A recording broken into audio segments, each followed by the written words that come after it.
Look up at the night sky and you're not just seeing stars, you're watching the universe make a choice second by second about how everything ends.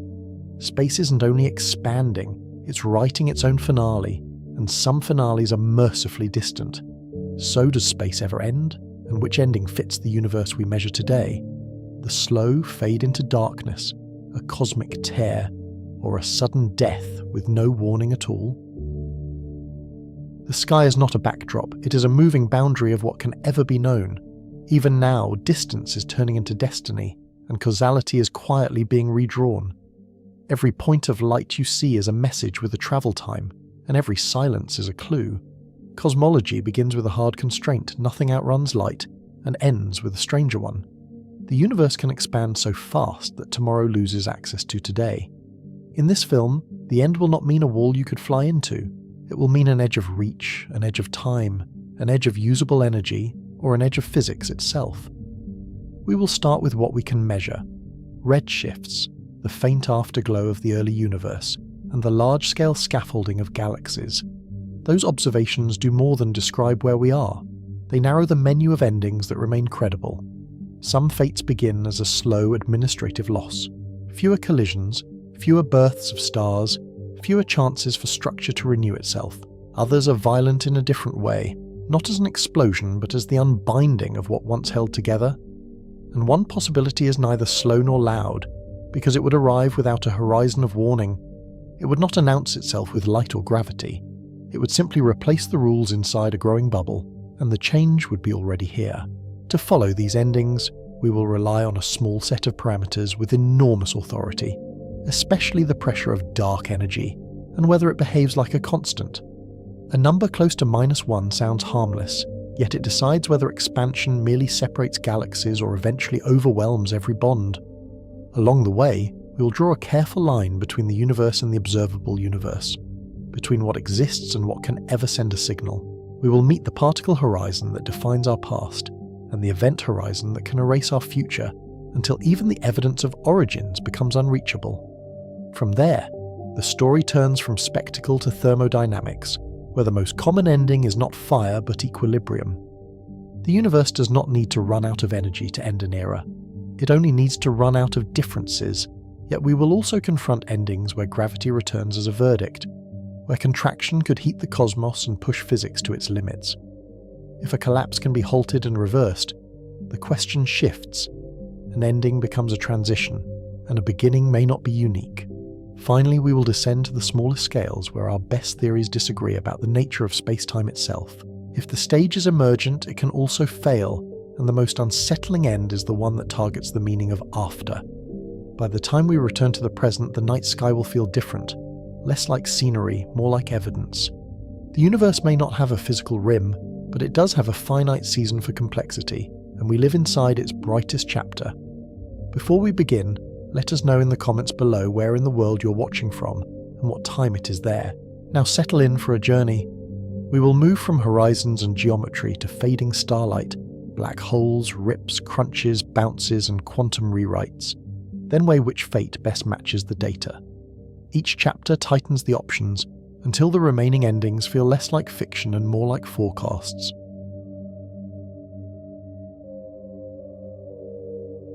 Look up at the night sky and you see deep time in disguise scattered across a black ocean that looks still. Every star is a message delayed by distance, and distance itself is changing as the universe expands. The universe is expanding, and that simple fact forces a harder question that refuses to stay abstract. Does space ever end? And if it ends, what does ending even mean for anything inside it? In everyday life, an ending is a boundary you can reach, touch, and turn back from. In cosmology, an ending can be a wall, a deadline, a slow fade, or a rewrite of the rules. First, there is the idea of a spatial end, the kind our instincts keep searching for. Space might be finite with no edge, like a surface that loops back on itself, where travelling straight eventually returns you home. That picture is not just poetic, it is mathematical. Curved spaces can be closed without having a border. A two-dimensional analogy is a sphere which is finite in area, yet has no edge to fall off. Or space might be infinite, extending without boundary in every direction, with no global outside to compare it to. In that case, the universe does not end in space, only in access, because reach is not the same as existence. Even the word infinite hides a practical point.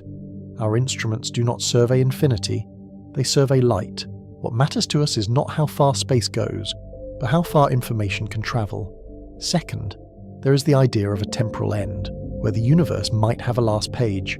Time might run forever, with the cosmos thinning out but never stopping, like an ember that never fully cools. Or time might end in a finite interval, where the future is cut off by a singular event. Some endings are clocks that simply stop, not because time gets tired, but because physics reaches a limit. In relativity, time is woven with space, and the fabric can tear or pinch in extreme conditions.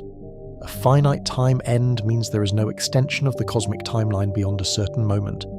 Third, there is a thermodynamic end, and it is quieter than a crash. The universe can keep existing while becoming unable to do anything interesting, because the capacity to change requires usable energy. Complexity needs free energy, and free energy depends on gradients, like hot versus cold or dense versus empty. When gradients flatten, stars die, chemistry stalls and information processing becomes costly, then eventually impossible at scale. This is not a moral claim, it is a physical one. Entropy tends to rise in closed systems.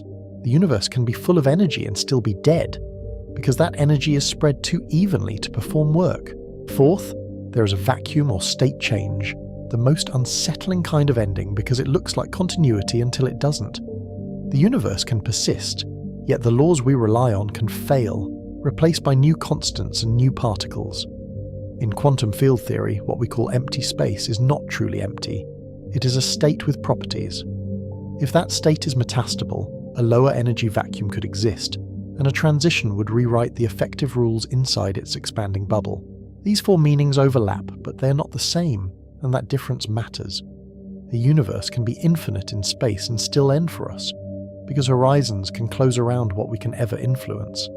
To understand horizons, we have to separate two universes, even though the words sound identical. There is the whole universe, whatever its full size and shape may be, including regions we will never observe. Then there is the observable universe, the region whose light has had time to reach us since the hot beginning. Our cosmic story is written inside that limit, and our maps are drawn on a sphere of incoming light. The first boundary is the particle horizon, and it is a boundary of history rather than geography. It marks the farthest distance from which any signal could have arrived since the beginning, given the age of the universe and the speed of light.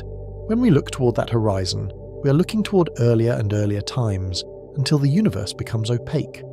Beyond it, galaxies may exist, but their light has not reached Earth yet, and no telescope can force it.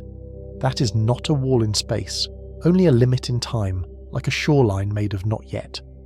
The boundary moves as the universe ages, because more time allows more distant light to arrive. A second boundary is the event horizon, and it points in the opposite direction, toward the future. It marks the farthest distance from which light emitted now will ever reach us, even given infinite waiting. If expansion accelerates, the event horizon shrinks in practical terms, because space between us and distant galaxies grows faster than light can cross. Some galaxies will cross it, and their last photons will be all we ever get.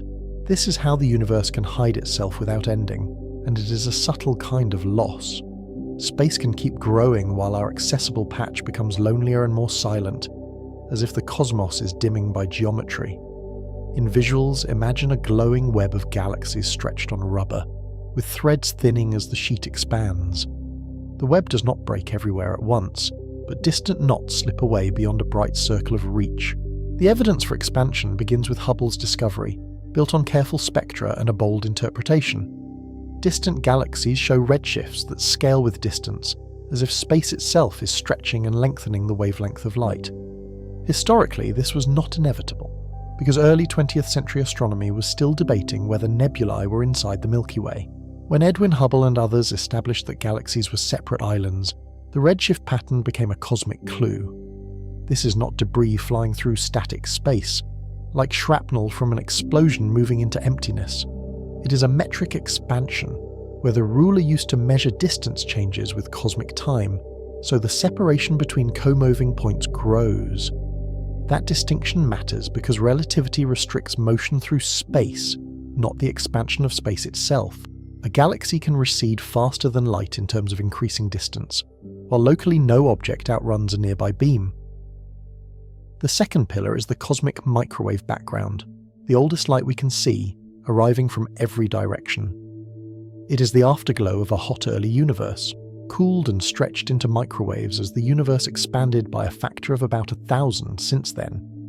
In the early universe, matter and radiation formed a dense plasma that scattered photons constantly. When the universe cooled enough for electrons and protons to form neutral atoms, recombination, light finally travelled freely, and that moment still surrounds us. Its near uniform temperature and tiny fluctuations act like a fossil record etched into radiation. Those small variations, only tens of microkelvin, encode the seeds that later became galaxies and clusters, amplified by gravity over billions of years. The third pillar is large-scale structure, the cosmic architecture revealed by modern surveys and patient statistics.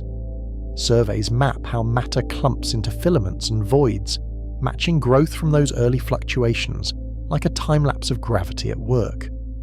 The patterns show a universe dominated by invisible components, inferred from their gravitational influence. Ordinary atoms are a minority, while dark matter shapes structure and dark energy shapes expansion, steering the overall pace of cosmic stretching. Dark matter is dark because it does not emit or absorb light in the usual way, yet it adds mass and deepens gravitational wells. Without it, galaxies would struggle to form as early as we observe, and the web would look too smooth. Geometry is the next clue, because geometry links content to destiny and general relativity. Measurements of the CMB and galaxy clustering indicate near flat space, meaning the large-scale geometry is very close to Euclidean. The curvature parameter, or Decay, is consistent with zero within uncertainties, and that statement carries weight. It means the universe is either extremely large or truly infinite, at least locally, because noticeable curvature would have shown up in the angular patterns of the CMB. Flat does not automatically mean endless in the intuitive sense, and that is a trap worth naming.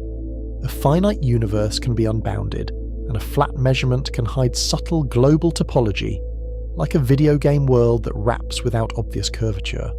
Still, the simplest reading is that there is no nearby edge, no cliff of space just beyond the farthest galaxies we see. If there is an end of space, it is not one we can approach with any conceivable voyage. So the central question shifts from edges to evolution. If space keeps expanding, what sets the long-term behaviour of that expansion, and what does that behaviour do to everything else? The driver of fate is whatever is pushing the expansion rate today, and the data point to something persistent. Observations show the expansion is accelerating, and that points to dark energy, a component that behaves unlike normal matter or radiation. Dark energy is a name for a measured effect, not a solved mechanism, and that distinction is crucial. It acts like a component with negative pressure that changes how expansion responds to gravity, so the universe's growth rate bends upward rather than coasting. In the equations, pressure is not just a push, it is a form of energy that gravitates. Negative pressure effectively produces repulsive gravity on cosmic scales, and that is why acceleration can emerge even in a universe filled with mass. Cosmologists summarize its behavior with one number called W. Because models need a handle, it is the ratio of pressure to energy density for the dark energy component, and it tells us how that component evolves as the universe expands. If W equals -1, dark energy behaves like a cosmological constant, an energy of empty space. Its density stays constant as space expands, so it dominates more over time, because matter thins out while the constant does not. The idea of a cosmological constant has history, including a famous reversal.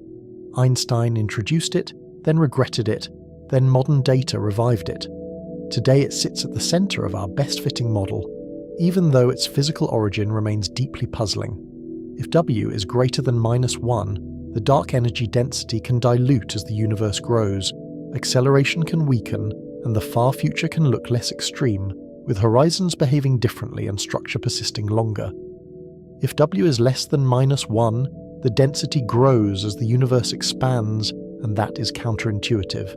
That scenario can end in a runaway called a big rip, where expansion accelerates so violently that bound systems are torn apart in sequence.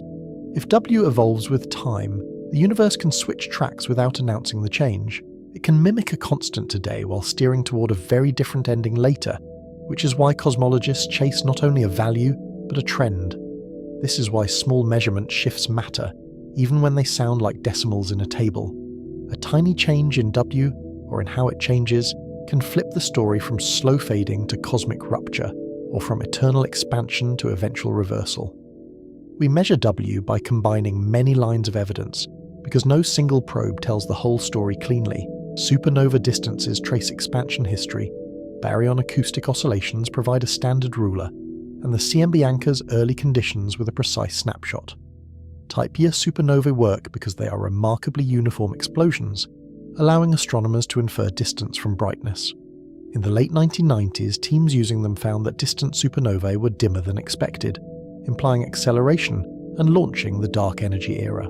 Baryon acoustic oscillations are a relic sound wave pattern from the early plasma, frozen into the distribution of galaxies. That pattern sets a characteristic scale, and when we measure its apparent size at different redshifts, we read the expansion like a ruler stretched over time. So far, the simplest fit is close to W equals -1, and the data remains stubbornly consistent with that. The uncertainties still allow mild evolution, and they still allow surprises, especially when different datasets pull slightly against each other. The tension is that we are predicting the far future from a thin slice of time, and we know it. The universe is about 13.8 billion years old, and we observe only one era, one chapter in a book that may have no last page. We see a brief moment when stars are common and galaxies are bright, and that normalcy can mislead us. We do not directly observe the deep future when fuel runs low and horizons dominate, when most light sources have faded and the sky has changed character. We also cannot rerun the experiment, which is a quiet limitation behind every cosmological claim. There is one universe, one history, and our instruments sample it from one location with one past-light cone, making inference both powerful and fragile. Even the word end is shaped by this limitation, because end depends on what can affect what. The whole universe could be eternal, while our observable region becomes effectively finite and increasingly isolated, like a ship whose radio range shrinks. Accelerated expansion makes that isolation permanent, and it does so without breaking the local rules. As space stretches, distant galaxies recede faster than light can bridge, not because they break relativity, but because the metric changes beneath the journey. Over time, fewer galaxies remain visible, and the change would be gradual, almost polite. The cosmic web thins from our perspective, and the evidence of the Big Bang itself can fade beyond reach, not erased, but carried away. That fading is not science fiction. It is a forecast from the same equations that fit today's data. In a far future dominated by dark energy, observers could lose the CMB and lose external galaxies, trapped inside one gravitational island made of their local group. Even the microwave background will not stay microwave forever, because expansion keeps stretching its photons. Its wavelength will lengthen into radio bands so faint that it blends into noise, and the universe's earliest photograph becomes nearly impossible to recover. So the stakes are not only philosophical, they are observational, and in a sense, urgent. The universe can become harder to know, and the window for cosmological measurement may be temporary, a lucky era when the clues are still visible. Yet the same physics that limits us also guides us, because it is consistent and testable. Expansion, horizons, and energy components connect to possible endings with signatures we can search for today in spectra, maps, and statistical patterns. This film will explore the menu of endings implied by those signatures, without pretending we can choose among them by imagination alone. Some endings are gentle, where structure slowly dissolves and time continues, and the universe cools into a thin, dark quiet. Some endings are violent, where expansion tears apart galaxies, stars, planets, and eventually atoms, as binding forces lose the race against runaway stretching. Some endings are abrupt, where the vacuum itself changes with no warning, and familiar physics becomes a local memory. There are also endings that reverse the story, and they remain on the table when we allow new behavior in dark energy. If dark energy decays or turns attractive, expansion could slow, stop, and collapse into a big crunch, compressing the cosmos toward a final hot state. And there are endings that are not ends at all, but transitions that recycle the drama. A crunch could seed a bounce, or inflation-like behaviour could spawn new regions beyond our horizon, leaving us inside one bubble of a larger reality. For now, we begin with what we can defend observationally, because awe is stronger when it is earned. The universe is expanding, the expansion is accelerating, and the geometry is close to flat, with matter and energy budgets that we can estimate. Those facts do not tell us everything, but they narrow the options in a disciplined way. They make some endings natural, and they make others require new physics, which means new evidence, not just new words. They also force a humbling conclusion that sits beneath the spectacle of galaxies and nebulae. We are not asking whether the universe ends somewhere we can travel, because even the nearest true boundary could be unreachable by causality itself. We are asking whether the universe ends in the ways that matter to causality and to complexity. Does time stop? Does usable energy vanish? Do horizons erase the rest? Or do the rules change so completely that we becomes a meaningless term? If dark energy persists and stays close to a constant, the most natural outcome is not an explosion, not a crunch, and not a cinematic finale. It is a long, quiet draining away of complexity, where the universe keeps expanding while opportunities for structure slowly diminish. That is where we go next. We follow the expansion forward and watch how a universe can end without ever hitting a wall, and we ask what it means to live inside a horizon that never stops closing.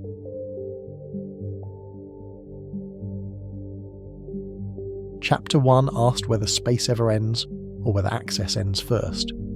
Chapter 2 follows the most conservative answer the data allow, because the simplest fit still points one way. The universe keeps expanding, and nothing dramatic interrupts the trend. The big freeze is not a crash, and not a curtain drop. It is what happens when expansion wins by patience, when the cosmos changes by dilution, rather than by impact. Matter thins, distances grow, and the universe slowly forgets how to build. Start with the mechanism in plain terms, because the mathematics can hide the intuition. As space expands, the same matter occupies more volume, so the average density falls. With less density, gravity has less to gather, and encounters that make new structures become rarer. That thinning is not just about empty space between galaxies. It also changes how often gas clouds collide, how frequently stars capture companions, and how efficiently galaxies can recycle material. Expansion does not rip apart what is already bound, but it makes new binding events progressively harder. If expansion accelerates, the effect becomes permanent in a very specific sense. Regions that can exchange signals today eventually cannot, even if nothing blocks the path. Causality fragments into islands, separated not by walls but by ever-growing space. This is where dark energy enters as the main scientific anchor. Observations favour an accelerating universe consistent with LCDM, the standard model that combines cold dark matter with a cosmological constant. In that model, dark energy behaves like a constant energy density of space itself, written as L. The story did not begin as a modern invention, and it carries history in its symbols. Einstein introduced L in 1917 to hold the universe static, then later called it his greatest blunder after expansion was discovered. Decades later, the same term returned, quietly, because the universe was not merely expanding, it was speeding up. The turning point came in the late 1990s, when two teams used type YR supernovae as distance markers. Those stellar explosions act like calibrated beacons, because their peak brightness follows a predictable pattern. The supernovae looked dimmer than expected, implying the expansion rate had increased while their light travelled. Other evidence soon joined the picture and tightened the constraints. The cosmic microwave background maps the early universe's density ripples, and baryon acoustic oscillations imprint a standard scale in galaxy clustering. Together, they point to a universe whose energy budget is dominated by something smooth and repulsive in effect. Cosmologists summarize dark energy with W, the ratio of pressure to energy density. For a true cosmological constant, W equals -1, which corresponds to negative pressure in general relativity. Current data keep landing near W approximately -1, with uncertainties that still allow small deviations. That number sounds abstract, but it controls the far future with surprising authority. With W near -1, dark energy density stays nearly constant as space expands. Matter density keeps dropping as volume grows, so dark energy dominates more with time. In general relativity, pressure is not just a side detail because it gravitates.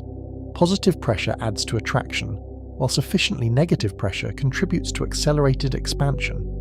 In plain terms, the universe's contents do not merely weigh it down, they also push on the geometry. Acceleration reshapes what the word universe means for any observer.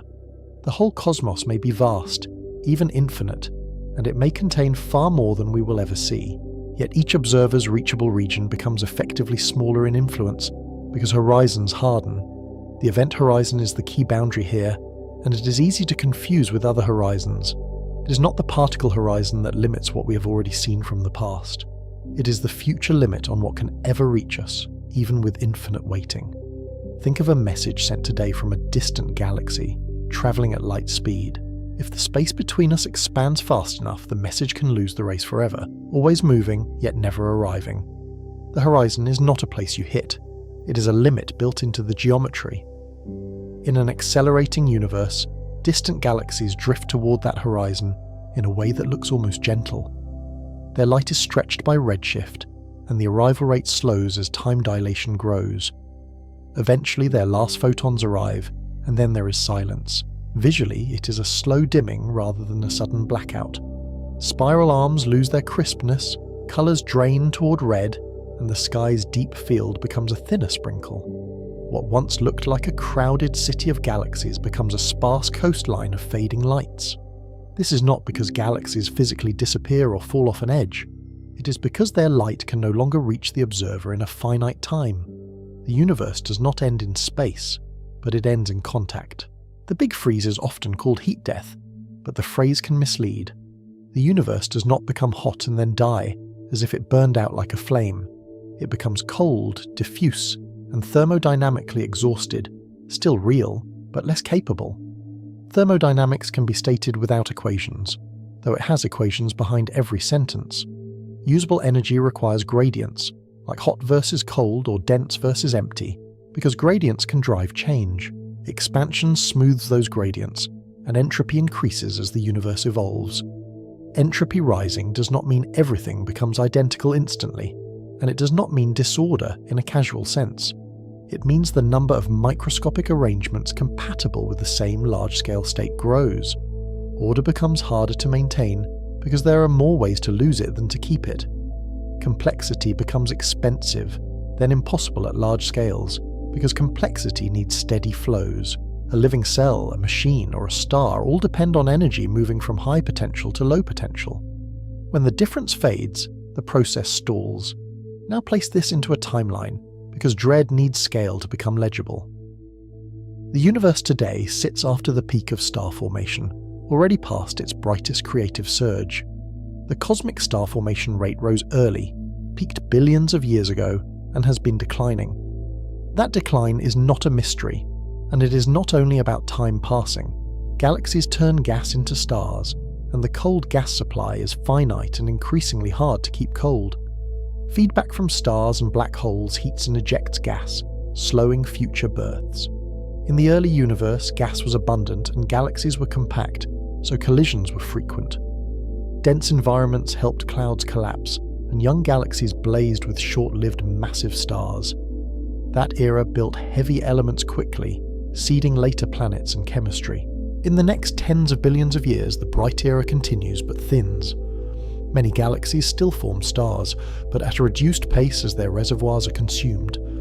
Collisions and mergers happen mostly inside bound groups, not across the expanding void.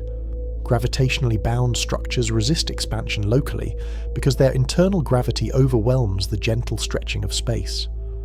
The local group stays together and clusters stay together, even while the background universe expands. But the space between groups expands faster and faster, and the cosmic web unknits across its larger scales. Picture the cosmic web as luminous filaments draped across darkness, with galaxies like dew along threads. Over time, the threads loosen, and the knots remain while the strands thin. The largest pattern persists as memory, not as connection. As acceleration continues, isolation becomes the dominant experience for any civilization that might endure. Galaxies outside the local bound region recede beyond the event horizon, leaving no new light to arrive. For future observers, the night sky empties, one vanished island at a time. After roughly 100 billion years, the accessible cosmos is mostly one island. The Milky Way and Andromeda likely merge into a single galaxy, often nicknamed Milkomeda in popular accounts. Nearby dwarfs remain, but the wider universe becomes observationally inaccessible. The merger itself is not a single collision of stars because stars are separated by enormous distances. Instead, it is a gravitational dance of halos, gas and orbits, with tidal streams arcing like ghostly ribbons.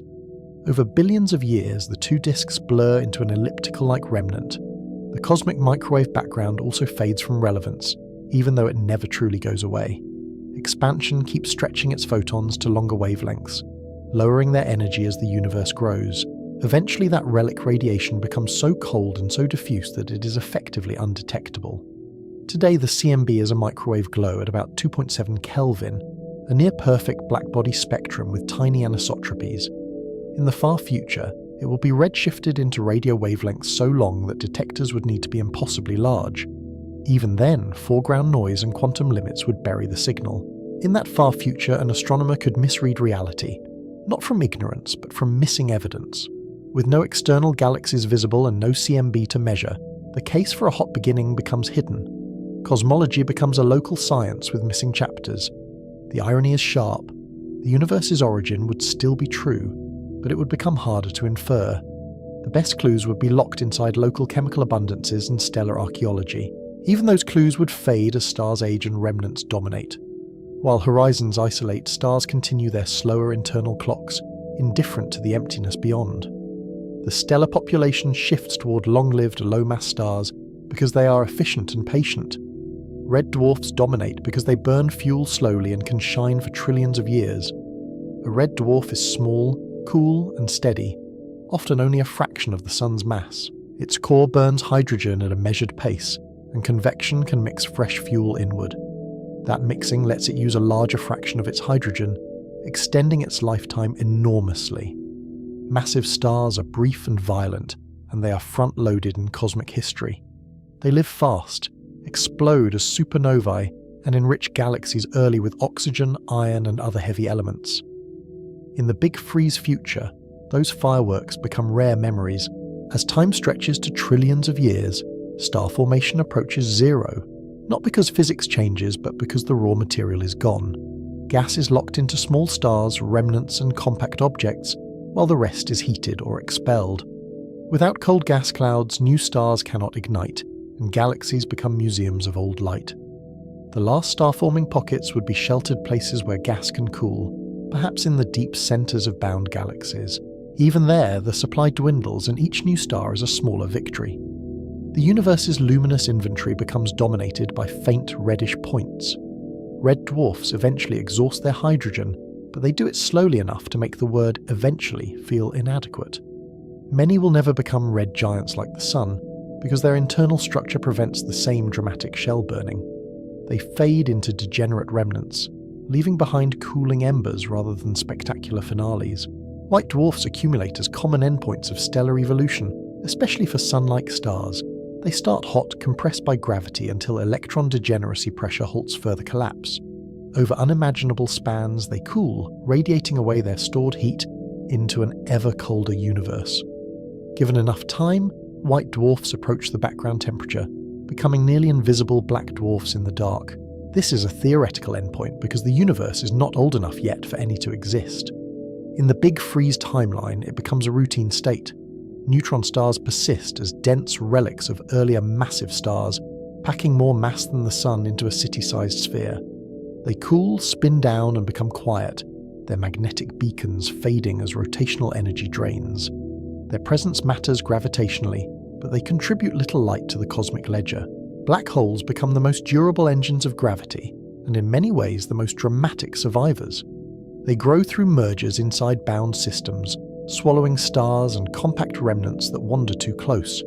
In a universe that stops making stars, black holes become the main remaining sites of energetic events. Even then, The fireworks are constrained by scarcity because there is less loose matter to feed them. Accretion disks become rarer, and bright quasars vanish from the sky. What remains are occasional mergers, sending brief ripples of gravitational waves through an otherwise quiet spacetime. Even black holes do not last forever if quantum physics holds, and this is where the story becomes almost surreal. Hawking radiation predicts they slowly evaporate, leaking energy as faint thermal emission.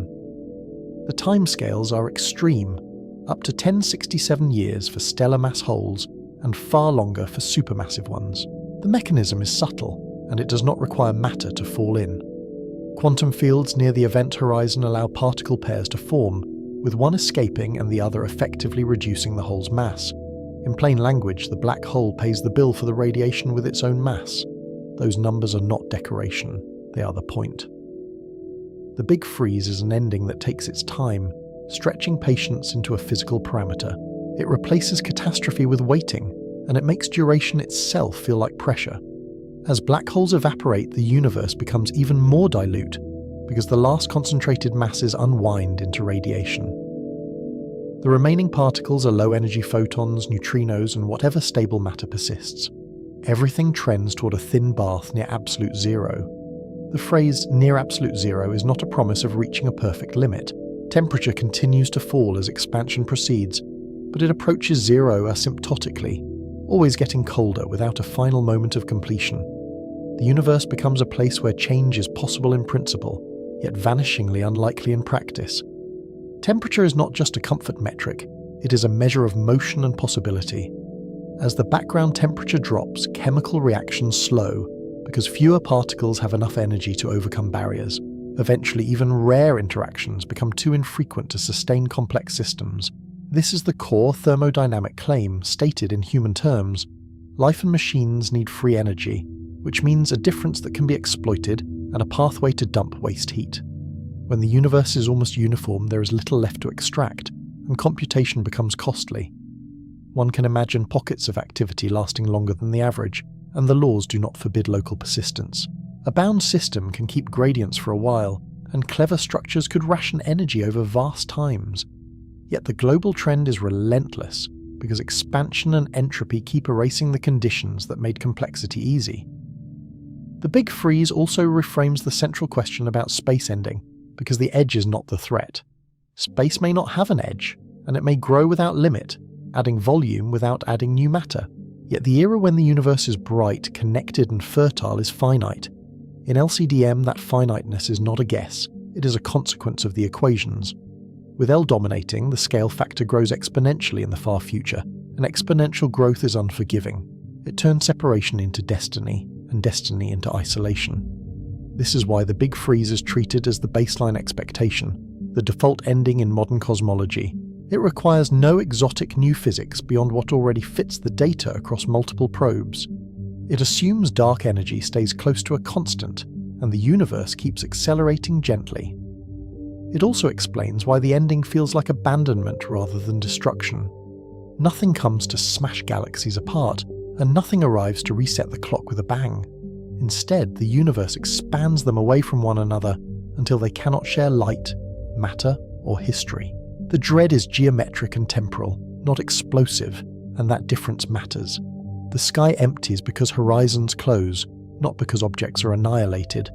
The future darkens because fuel runs out, and because the remaining energy becomes too evenly spread to matter. Even language starts to fail in that far future, because our words were built for busy worlds. We call it empty, but it still contains fields and particles, and the vacuum is not nothing. We call it cold, but temperature becomes a near-meaningless average in a near vacuum. What remains is a universe that still exists, but no longer does much, and that is the unsettling part. It is not a dramatic death. It is a gradual loss of options, an erosion of pathways. The universe does not die violently. It forgets how to make anything new. So the central question shifts from edges to evolution. If freezing is the default, is it the final word or merely the first chapter of a longer silence?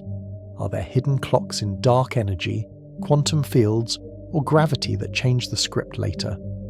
We move on with that uncertainty intact, because the honest ending is not certainty but constraint. The big freeze is the expected fate if the equations keep their current form and the data keep agreeing. The next chapters ask what happens if the form itself evolves and the universe refuses to fade politely.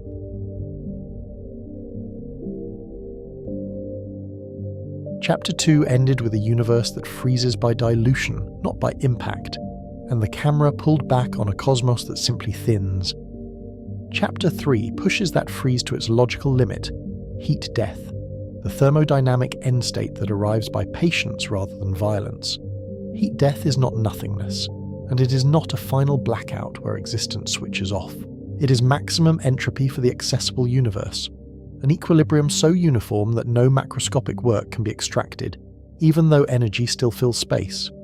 In everyday terms, entropy measures how many microscopic arrangements can hide behind the same outward appearance, even when the scene looks calm. When entropy is low, energy is organized into gradients, and those gradients can be exploited, like steam pushing a piston or a battery driving a circuit. When entropy is high, the energy is still present, but it is scrambled into forms that no longer cooperate across large scales. The universe does not lose energy in heat death. It loses the ability to concentrate energy into differences that matter. That distinction is the heart of the ending, and it is the reason the finale is quiet rather than catastrophic. A universe at heat death can be full of particles and radiation, yet functionally inert, because nothing is meaningfully hotter, denser, or more ordered than anything else nearby.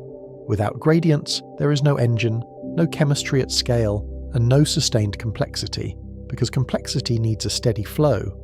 Life, weather, geology, and even starshine are all temporary negotiations with the second law, and the second law always collects its due. Visually, imagine the last bright structures as islands in a dark ocean, each one shrinking and dimming as the ocean rises.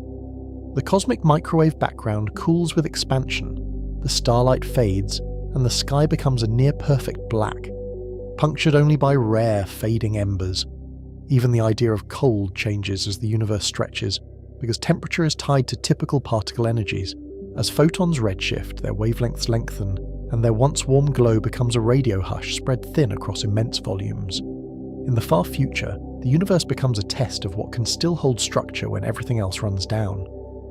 After stars fade and gas is locked away, gravity's last strongholds are compact remnants, objects so dense that their internal pressure or degeneracy holds them up. White dwarfs and neutron stars linger, cooling and darkening as the background drops, and their heat leaks away as infrared whispers. A white dwarf is supported by electron degeneracy pressure, a quantum effect that refuses to let electrons share the same state, even when the star is dead. That pressure is not heat, and it is not fuel, which is why a white dwarf can endure long after fusion ends. Over time, it radiates its stored thermal energy, and it drifts toward a cold, inert state sometimes called a black dwarf. Neutron stars push that idea further, compressing matter until neutrons and nuclear forces dominate, and the surface gravity becomes extreme. Their crusts are rigid lattices, their interiors are exotic, and their densities approach those of atomic nuclei. An everyday spoonful would outweigh mountains. Their magnetic fields can persist for ages, but even magnetism decays, and even rotation slows as energy is radiated and scattered. Pulsars eventually fall silent, not because they vanish, but because their beams weaken and their spin-down power dwindles into the background. Over longer spans, encounters become rare, and the remaining drama concentrates around black holes, because black holes are the deepest gravitational wells left. The universe's story becomes less about fusion and more about capture, merger, and the slow accounting of mass. Black holes become the late universe engines, not because they create new fuel, but because they store mass and structure in the most compact form available. They dominate the remaining mass energy after mergers and slow consumption of remnants, and they set the pace of the final era. Inside bound galaxies and clusters, black holes grow by swallowing stars, dwarfs, and debris, and by tidally shredding objects that pass too close. A star can be stretched into a luminous stream before it vanishes, and the last bright flares of accretion briefly imitate the old universe. You can picture those flares as thin, white-hot rings skimming the edge of darkness, where friction and gravity convert motion into light. For a moment, the dead galaxy remembers what it was, then the glow collapses, and the sky returns to silence. They also grow by merging with other black holes, converting orbital energy into gravitational waves that ripple outward at light speed. Those waves are not just a spectacle, they are entropy in motion. Ordered orbital energy turned into diffuse radiation that spreads and cannot be recollected. As the cosmic web thins, the universe's inventory shifts toward fewer, heavier objects, separated by ever-widening gulfs. The largest survivors are supermassive black holes, sitting in the centers of long-dead galaxies like anchors in a sea that has forgotten its storms. This is the last era where the word structure still has meaning, because structure requires confinement and contrast. It is also where the central question sharpens. Does space ever end? Or does usable energy end first? In a L-like universe, space keeps expanding and horizons keep isolating regions, and that isolation becomes a physical boundary of influence. The end is not a wall you can reach. It is a thermodynamic deadline, written into entropy and expansion. To see why horizons matter, picture light emitted today from a distant galaxy, trying to cross an expanding fabric that stretches faster and faster. Beyond a certain distance, expansion wins and signals can never arrive, leaving each region increasingly alone with its own remaining matter. That loneliness is not poetic exaggeration, because causal contact is a physical resource. If you cannot exchange light, you cannot exchange energy or information, and the universe fractures into islands that cannot coordinate any shared history. Black holes look like perfect vaults, and classical physics once treated them as eternal, because the event horizon seems absolute. If nothing can escape an event horizon, then a black hole seems like the ultimate leftover, an object that can only grow, never fade. Quantum physics changes that conclusion, and it does so quietly without any dramatic crack in the horizon. The vacuum near an event horizon is not empty, and quantum fields do not stay still, even when the classical picture says nothing should happen. Historically, this shift is one of the strangest reconciliations in science, because it forces gravity and quantum theory into the same frame. In the 1970s, Stephen Hawking showed that black holes are not perfectly black when quantum fields are considered, and the result still echoes through modern physics. His calculation built on earlier insights about horizons and thermodynamics, and it made an unsettling claim. Black holes behave like objects with temperature and entropy, which means they belong to the same statistical world as gases, engines, and cooling embers. Hawking radiation is the key idea, and it can be explained without heavy math, if we keep the picture honest. Near the horizon, quantum fluctuations can produce particle pairs that briefly appear from the vacuum, borrowing energy in a way permitted by quantum uncertainty. Normally, those pairs annihilate quickly, returning their energy to the field, leaving no lasting trace. Near a horizon, one particle can fall in while the other escapes to infinity, and the horizon prevents the usual reunion. To an outside observer, the escaping particle looks like radiation emitted by the black hole, as if the hole itself were glowing. The energy is not free, its cost is paid by the black hole's mass, which must decrease to balance the books. In a deeper sense, the horizon is acting like a one-way membrane, and quantum fields treat that boundary as a place where empty is observer-dependent. The result is thermal emission with a characteristic spectrum, the kind of glow you would expect from a body with a temperature. So black holes are not perfectly black in quantum theory, and they behave like thermal objects with a temperature. That temperature is inversely related to mass, meaning the larger the black hole, the colder its Hawking glow, and the more stubborn its persistence. The effect is tiny for large black holes, because their temperature is extremely low compared with ordinary astrophysical heat. A stellar mass black hole is colder than today's cosmic microwave background, so it gains more from the bath than it emits, at least for now. That changes only when the universe cools enough that the background falls below the hole's temperature, which requires vast time. In the deep future, the balance flips, and evaporation becomes the long, slow rule. Not a curiosity drowned by the cosmic afterglow. The evaporation rate carries a brutal scaling that turns time into the main character, and it does not compromise. The lifetime of a black hole grows roughly with a cube of its mass, because a larger horizon has lower temperature and radiates far more weakly. That mass cube dependence means small black holes die quickly by cosmic standards, even though quickly still means longer than civilizations can imagine. It also means the biggest black holes become the last lanterns of structure, persisting through absurd spans while everything else thins. For a rough narrative anchor, a stellar mass black hole can last around 1067 years, long after galaxies have lost their shine. A supermassive black hole can last up to about 10100 years, give or take orders of magnitude, and those exponents are the real story. These numbers are not predictions to the last digit, and they do not need to be, because the uncertainty does not change the meaning. Their meaning is scale. Black holes stretch the ending so far that ordinary history becomes a brief prologue, a spark at the beginning of a long dusk. By the time black holes dominate, galaxies are already dark and quiet, and the familiar markers of time are gone. Star formation has ended because the raw gas is exhausted, locked into remnants, or heated and dispersed beyond the densities needed to collapse again. Occasional interactions still happen inside bound systems, but they thin out as orbits settle and objects are ejected. A stray remnant can be captured, a binary can harden through gravitational encounters, and a merger can ring space-time with gravitational waves that fade into the void. Those waves are part of the entropy story, because they spread energy outward and make it harder to recover. The universe keeps converting concentrated motion into diffuse radiation, one irreversible step at a time, and each step reduces the remaining capacity for organized change. As evaporation proceeds, each black hole loses mass slowly at first, and the process is almost imperceptible on any human scale. The horizon shrinks by tiny amounts, the temperature rises by tiny amounts, and the emitted particles drift away into an expanding darkness. The process accelerates as the hole shrinks, because smaller holes are hotter and radiate faster, and the feedback is relentless.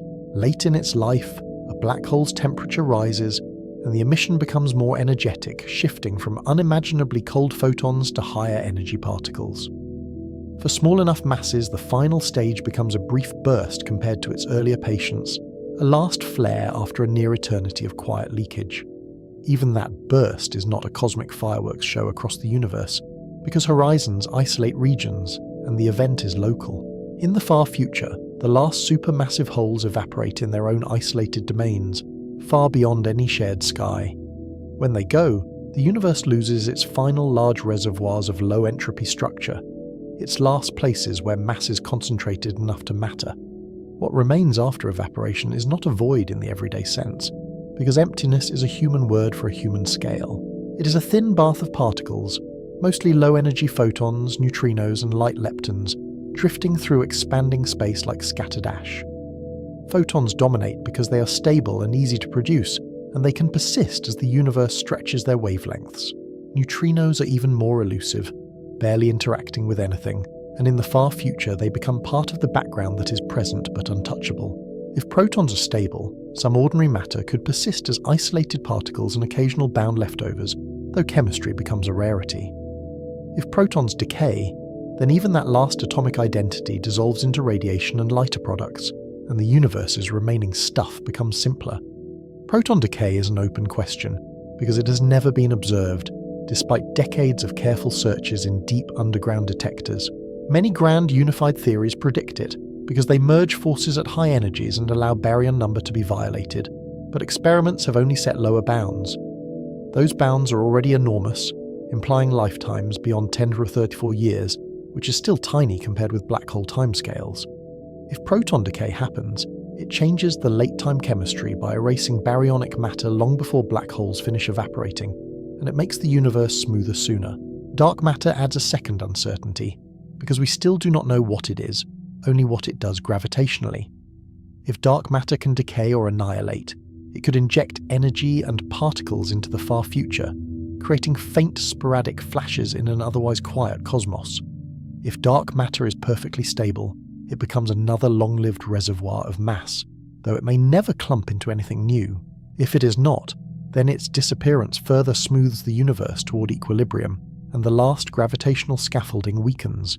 Either way, the direction is the same. Entropy rises, gradients fade, and the capacity for work collapses step by step. Heat death is not a moment you can circle on a calendar. It is a limit the universe approaches, like a curve flattening toward an unreachable line. If the cosmological constant persists, the far future approaches a de Sitter-like state, a space-time with accelerated expansion and a horizon. Expansion accelerates, horizons remain, and each causal patch becomes its own nearly empty universe, surrounded by regions it can never touch. In that setting, even temperature becomes a subtle concept, because horizons behave like thermodynamic objects. A de Sitter horizon has an associated temperature, setting a floor of thermal noise for an observer in that space-time, even when matter is nearly gone. So the universe may never reach absolute zero in an operational sense, because the horizon itself supplies a minimal warmth. It approaches an asymptote where the remaining radiation is ultra-cold, ultra-dilute, and nearly featureless, and where fluctuations are mostly statistical whispers. The central question returns in a colder form: does space ever end, or does it simply outgrow meaning, as horizons carve it into islands? In heat death, space can be endless in extent, yet finished in opportunity, because opportunity requires differences that no longer persist. This ending is dramatic because it is indifferent, not because it is fast, and that indifference is hard to accept. It turns the universe into a place where events are possible, but so unlikely that time loses its familiar texture, and waiting becomes the dominant verb. Even in principle, work requires a difference between states, and that difference must be maintained against noise and dissipation. When everything is almost the same everywhere, there is nothing to push against and no place to dump waste, which makes even perfect machines pointless. That is why heat death is defined by maximum entropy, not by emptiness, and not by darkness alone. It is the end of usable energy, the end of reliable gradients, and the end of macroscopic change, even though microscopic motion never fully stops. Black holes are the final proof that even the strongest structures are temporary, and their patience is part of the lesson. They feel like endings in themselves, yet quantum theory treats them as slow processes, not eternal objects, and it forces us to see permanence as a mirage. The last lanterns go out, not with a universal signal, but in isolated patches separated by horizons and expanding silence. Each evaporation is local, each final flare is private, and the overall story is a long fade into equilibrium, told in exponents rather than dates. So the central question shifts from edges to evolution again, because the universe can end without a boundary and without a final frame. The more urgent uncertainty is whether this slow ending is the final word, or whether the laws allow a sharper turn. Heat death is the conservative future if dark energy is constant and the laws stay steady, and it fits what we measure today. Yet the same observations that allow this calm fade also leave room for darker surprises, because our constraints still permit subtle changes over time. If dark energy is not constant, the timeline can change from patience to panic, and the calm geometry can become unstable. A more extreme component could grow with time, tightening horizons and accelerating expansion toward a sudden rupture, where bound structures are pulled apart. That possibility does not replace heat death. It competes with it, and the competition is written into one parameter. The data today still favour a gentle L-like behaviour, but the future depends on whether W stays near -1 or drifts into something more destructive. Chapter 3 ends with a universe that still exists but cannot do much, because it has lost the gradients that make history. Chapter 4 asks the terrifying counterpoint: what if the universe does not fade politely and gives no warning at all?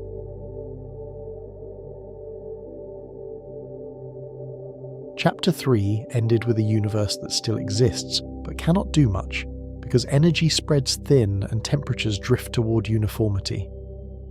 Chapter 4 asks the terrifying counterpoint: what if the universe does not fade politely and gives no warning at all? The central question returns in a sharper form, and it feels less philosophical than physical. Does space ever end?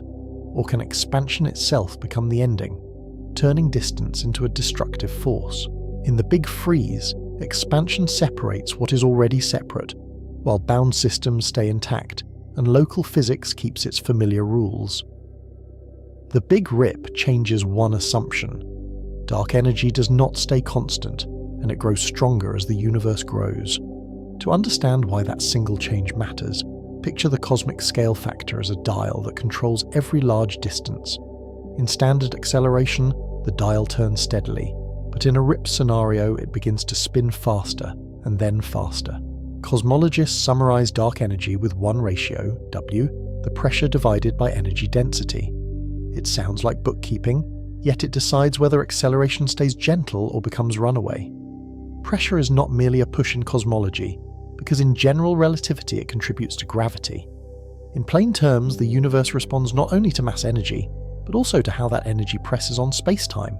For a cosmological constant, W equals -1, and the energy density of space stays constant.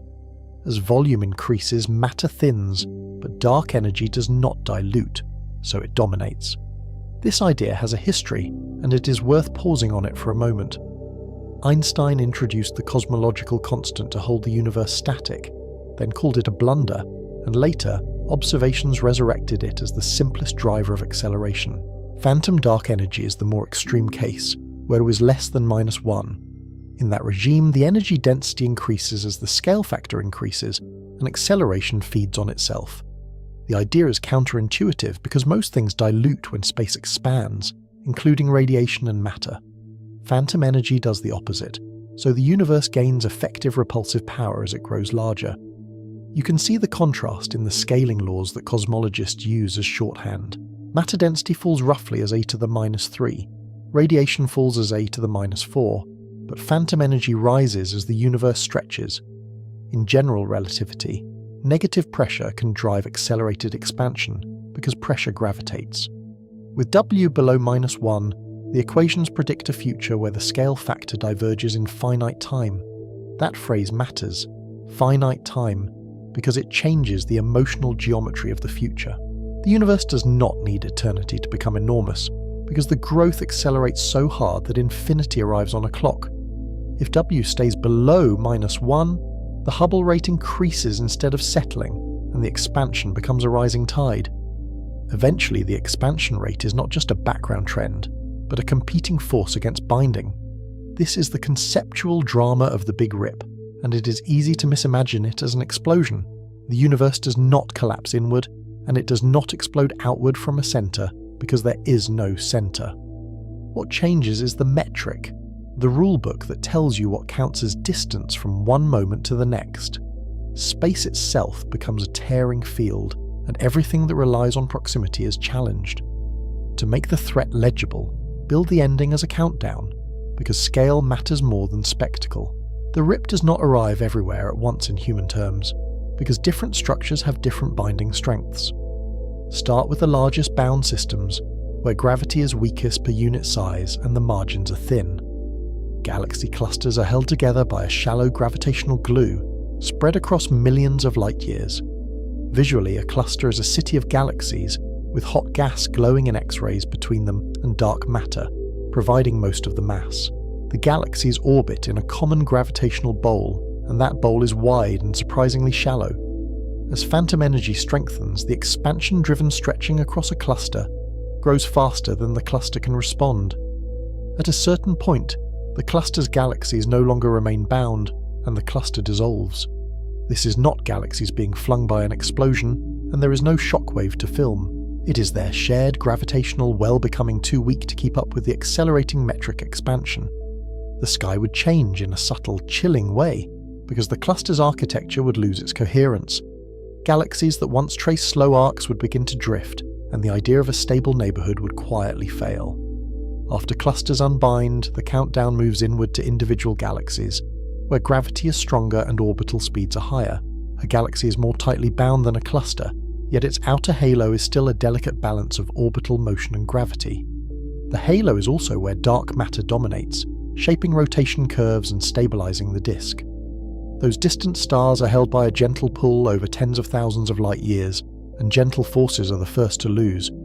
As the rip approaches, the effective expansion across a galaxy's diameter becomes comparable to the orbital speeds of its stars. The galaxy's structure fails, and stars drift away on trajectories that no longer close. The visual is not a single tear, but a slow unthreading, like a spiral arm losing its pattern. The Milky Way's bright band would thin, then fragment, as the gravitational choreography that kept it ordered stops working. The next step is smaller and more personal, because it reaches into stellar neighbourhoods where our intuition feels at home. A solar system is held by the sun's gravity, and planetary orbits are stable because space-time curvature dominates locally. In the Big Freeze, that local dominance remains forever, and the solar system is an island that ignores the Hubble flow. In the Big Rip, the background expansion rate rises until even planetary binding is not strong enough. First, the outer planets lose stable orbits, because their gravitational binding is weaker, and their periods are longer. Then the inner system follows, and the idea of a year stops making sense. You can imagine the night sky changing week by week, not over eons, as familiar points of light slip from their expected places. The geometry that once returned planets to the same positions becomes a broken promise. As the countdown tightens, tidal effects become the language of destruction, because tides measure differences across a body. The expansion is not a wind pushing objects through space, but it creates differentials stretching across distances, and differentials are what tear. Planets are not simply pulled away from their stars as if a rope were cut. They are pulled apart internally as the stretching across their diameter exceeds the forces holding them together. At this stage, the universe's ending stops being astronomical and becomes material, and that shift is what makes the rip so disturbing. Rocks, oceans, and atmospheres rely on electromagnetic forces between atoms, and those forces are far stronger than gravity. The Big Rip must therefore become extreme to reach this scale, and the timeline compresses brutally near the end. The expansion rate must rise until the effective stretching across a meter competes with chemical bonds, which is unimaginably late in the countdown. In a visual sequence, continents fracture without tectonics, and oceans lift into filaments, because cohesion fails at every scale. The air itself loses the ability to remain a fluid, as molecules can no longer keep their usual spacing. Then molecules fail, and chemistry becomes impossible as a stable language of matter. The shared electron clouds that define chemistry cannot maintain stable configurations, because the separation they require is no longer stable against the runaway expansion. After molecules, atoms fail, and the familiar periodic table becomes meaningless as a set of bound states. The electromagnetic attraction between electrons and nuclei is overwhelmed, and the atom can no longer remain a bound system with discrete energy levels. The narration must be careful here because the phrase "space expands" is often misunderstood, even by careful listeners. Bound systems do not normally expand with the universe because their internal forces set their own scale. In everyday cosmology, the expansion is a large-scale property of the metric, and it averages over local clumps. Galaxies, solar systems, and atoms hold themselves together because their binding timescales are short and their potentials are deep. The Big Rip is the special case where the expansion's effective rate becomes so large that no internal force can ignore it. The background becomes the dominant term in every local equation. Finally, the countdown reaches the smallest familiar structures, where language starts to strain. If the model is taken literally, even nuclei can be disrupted, because the distances defining nuclear binding are no longer protected. The strong force is powerful, but it acts over femtometer scales, and it relies on confinement and quantum fields remaining well behaved. In a RIP scenario, the effective stretching would push even those scales beyond their stable regime. The ending is not a conventional singularity of density like the Big Bang, where matter is compressed into a hot, tight state. It is a singularity of separation, where the scale factor and distances diverge, and the concept of between becomes infinite. That inversion is one reason the Big Rip feels like a cosmic betrayal. Instead of matter being forced together, everything is forced apart, and the universe breaks by losing the ability to define a shared frame. In the last moment, there is no global explosion to watch, because observers and clocks are part of the system being torn. The universe ends as a loss of coherence, not as a final flash. This countdown structure gives the Big Rip its horror, and it also gives it a strange clarity. It is not merely that galaxies disappear beyond horizons, as in the Big Freeze, because horizons themselves behave differently. In a phantom-driven future, the horizon can shrink in a practical sense, because the expansion rate grows and causal contact becomes harder. What you can influence, and what can influence you, collapses toward the immediate present. Now step back and connect the mechanism to the parameter again, because the science lives or dies on W. For constant W below -1, the equations give a definite remaining time until the RIP. That remaining time depends on how far below -1W is, and on the current expansion rate. A tiny deviation can still imply billions of years, while a larger deviation can shorten the future dramatically. This sensitivity invites an uncomfortable question that belongs in the narration. If the fate of everything depends on a number measured to a few percent, what does certainty even mean in cosmology? But the documentary must treat this as a conditional, not a prediction, and that distinction protects the science. Current measurements are consistent with W approximately -1, which supports a cosmological constant and a slow fade. The uncertainty bars still allow mild deviations, including slightly less than -1, depending on data combinations and assumptions. systematic errors matter because dark energy is inferred indirectly through cosmic distances and growth. Explain what is being measured, because it anchors the caution and prevents the rip from sounding like pure speculation. Type Ia supernovae provide a distance ladder across cosmic time, comparing observed brightness to redshift to map expansion history. A supernova is not just a bright dot, but a calibrated event with a characteristic light curve, and that calibration is hard-won. Astronomers correct for dust, host galaxy effects, and subtle population differences because small biases can tilt W. Baryon, acoustic oscillations provide a standard ruler in the clustering of galaxies, and they come from sound waves in the early plasma. They tie distances to a physical scale set in the early universe, and they cross-check supernova results. Visually, BAO is a faint ripple in the cosmic web, a preferred separation that survives as a statistical imprint. It is the echo of pressure waves that froze in when atoms first formed, leaving a ruler written into galaxy maps. The cosmic microwave background anchors the early universe and the overall geometry, and it is the closest thing cosmology has to an initial condition photograph. Its acoustic peaks constrain the matter content and the distance to last scattering, which limits late-time expansion models. The CMB also carries polarization patterns and lensing distortions, and those details matter for dark energy indirectly. They tell us how much structure grew and how much the universe stretched between then and now. CMB lensing and the growth of structure add a different kind of test, because they track gravity's response over time. They track how matter clumps over time, which depends on the expansion rate, and on whether dark energy changes with time. In a phantom scenario, growth can be suppressed in characteristic ways, because acceleration turns on harder and earlier.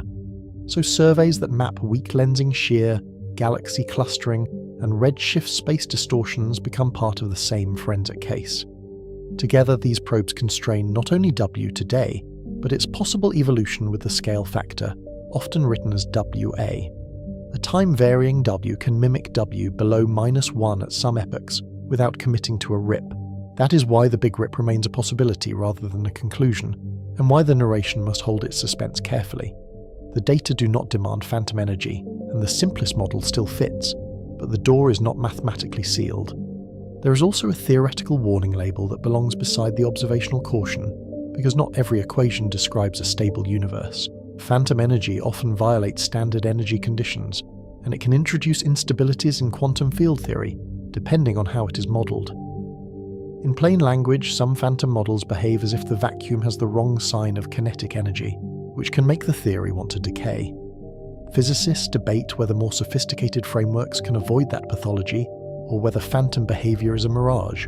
Yet cosmology has learned humility about theoretical discomfort, because nature is not obligated to be convenient. The universe has already forced us to accept dark matter and dark energy without a complete microphysical explanation. So the Big Rip sits in a tense place between observation and theory, and that tension is part of its power. It is allowed by some fits, disfavoured by others, and haunted by questions about whether phantom behaviour can be consistent.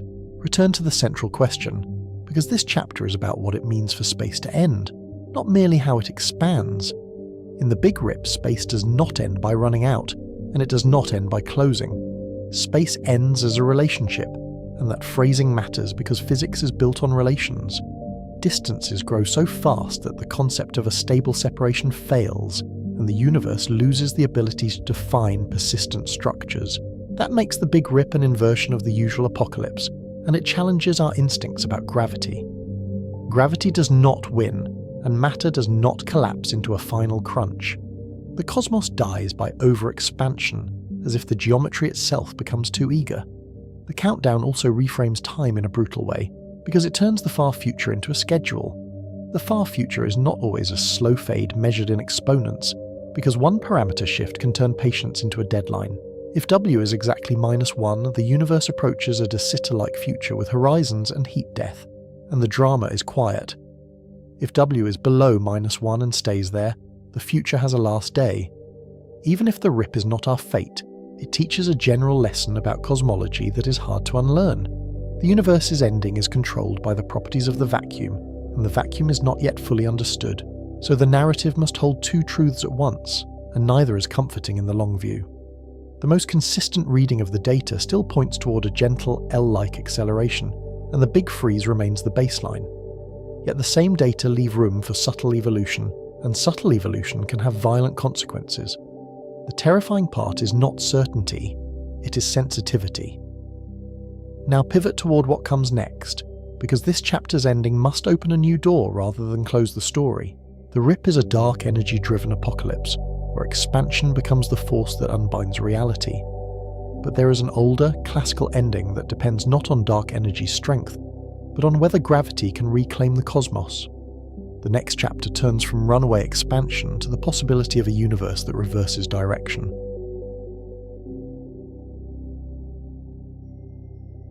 Look up at the night sky and you are seeing expansion written into every redshift, every stretched wavelength, every faint galaxy drifting outward. The terrifying part is this: some endings give us trillions of years, and one ending gives us no warning at all. After the Big Rip's tearing future, we pivot to an older fear that runs the other direction.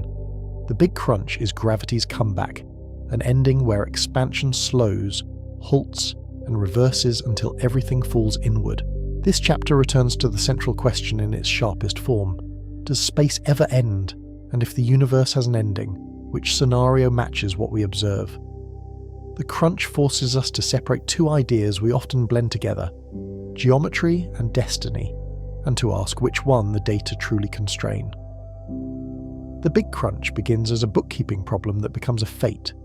In general relativity, the expansion rate depends on the average energy density and pressure, not on any single galaxy or cluster. Matter and radiation pull inward through gravity. Dark energy can push outward through negative pressure. In the simplest historical picture, gravity wins if the universe is dense enough. If the total density exceeds a critical value, expansion cannot escape forever. The scale factor reaches a maximum, then turns around. That critical value is not a guess, and it is not a philosophical threshold. It is the density that makes spatial curvature exactly flat for a given expansion rate, as set by the Friedmann equation. Cosmologists package the comparison as omega, a ratio of what exists to what would make the universe exactly balanced. Omega greater than 1 once implied a closed universe and eventual recollapse. For decades, geometry and destiny were treated as the same story. Positive curvature meant a finite spatial volume, like the surface of a sphere in higher dimensions where straight lines eventually meet again. A closed universe seemed destined to crunch, because the same curvature that bends space also signals excess gravity. That link had a real historical reason. Before dark energy entered the mainstream, the cosmic inventory was mostly matter and radiation, and both dilute in predictable ways. Under those assumptions, a closed geometry naturally implied a future turnaround, and a flat geometry implied endless expansion. Modern cosmology breaks that old link without breaking the math. Geometry describes spatial curvature today as inferred from distance measures and the pattern of primordial sound waves.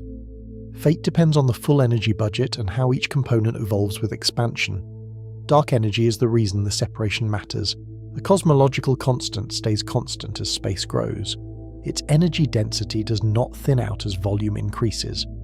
Matter thins as the cube of the scale factor, and radiation thins even faster because each photon also loses energy to redshift. So even a closed universe can expand forever if dark energy dominates strongly enough, and a nearly flat universe can still recollapse if dark energy decays away or turns attractive. The equations care about densities and pressures, not our geometric intuition. To make a crunch possible, one of three things must happen. The average density must be high enough, dark energy must be absent, or dark energy must evolve so that its repulsion weakens, vanishes, or flips sign. This is where the parameter du returns from earlier chapters. W is the ratio of pressure to energy density, and it tells the universe how strongly a component resists gravitational collapse. For a cosmological constant, W equals -1 and acceleration persists. For a crunch, W must behave differently in the long run. It could rise above -1 and dilute with expansion, so its influence fades as the universe grows. It could drift towards zero so the vacuum stops acting like a constant. Or it could become effectively positive pressure, making the vacuum gravitationally attractive. That last option sounds strange, but it is allowed in some dynamical field models. A scalar field can roll on a potential and change its effective equation of state, sometimes slowly, sometimes in a rapid transition. The same ingredient that accelerates today could slow tomorrow, if the underlying field evolves. We should be explicit about what is measured and what is assumed. Observations constrain dark energy mostly at redshifts below about 2, meaning we have watched it over only the recent fraction of cosmic time. That's a short baseline compared with the universe's full future. Supernova distances, BAO rulers, and the CMB anchor tell a consistent story today. Expansion is accelerating. Curvature is near flat. The simplest fit is W very close to -1. Those facts do not prove the future is fixed, and they do not prove the vacuum is truly constant. They say the recent past looks like lambda, a clean mathematical term that hides a deep physical mystery. The suspense is that we have only watched dark energy for a thin slice of cosmic history. Now we build the mechanism with the Friedman picture in mind. The expansion rate is set by the total density, summed over everything that gravitates.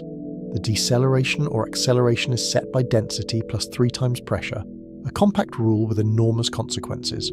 Matter has negligible pressure, and it decelerates expansion. Radiation has positive pressure, and it decelerates even more strongly, because pressure itself gravitates in relativity. Dark energy with negative pressure can accelerate expansion. In a crunch scenario, the decelerating terms eventually dominate again. That can happen if dark energy decays faster than matter, or if it cancels itself through a phase change into a lower energy state.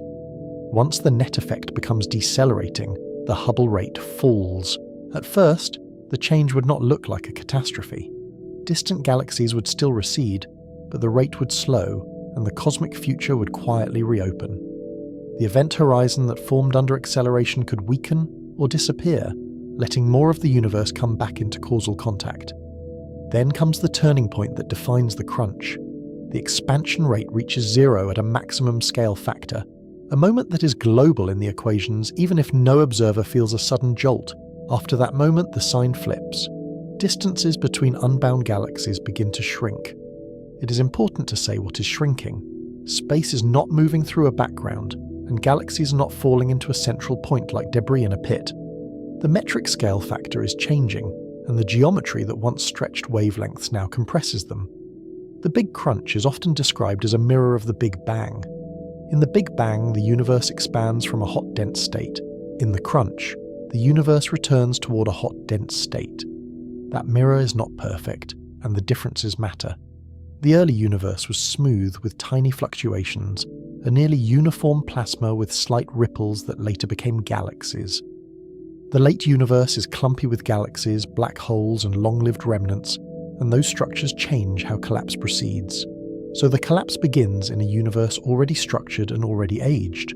As the scale factor shrinks, the average density rises, but it rises on top of an uneven landscape of voids and clusters. Regions that were once causally isolated can come back into contact, and the sky's deep past can become the sky's near future.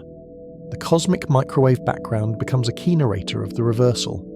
During expansion, CMB photons redshift and cool, sliding to longer wavelengths as the universe stretches. During contraction, those same photons blueshift and heat. The background temperature rises as the inverse of the scale factor, a simple rule with a haunting visual consequence. A universe that cooled toward a few Kelvin would warm again, first subtly, then unmistakably.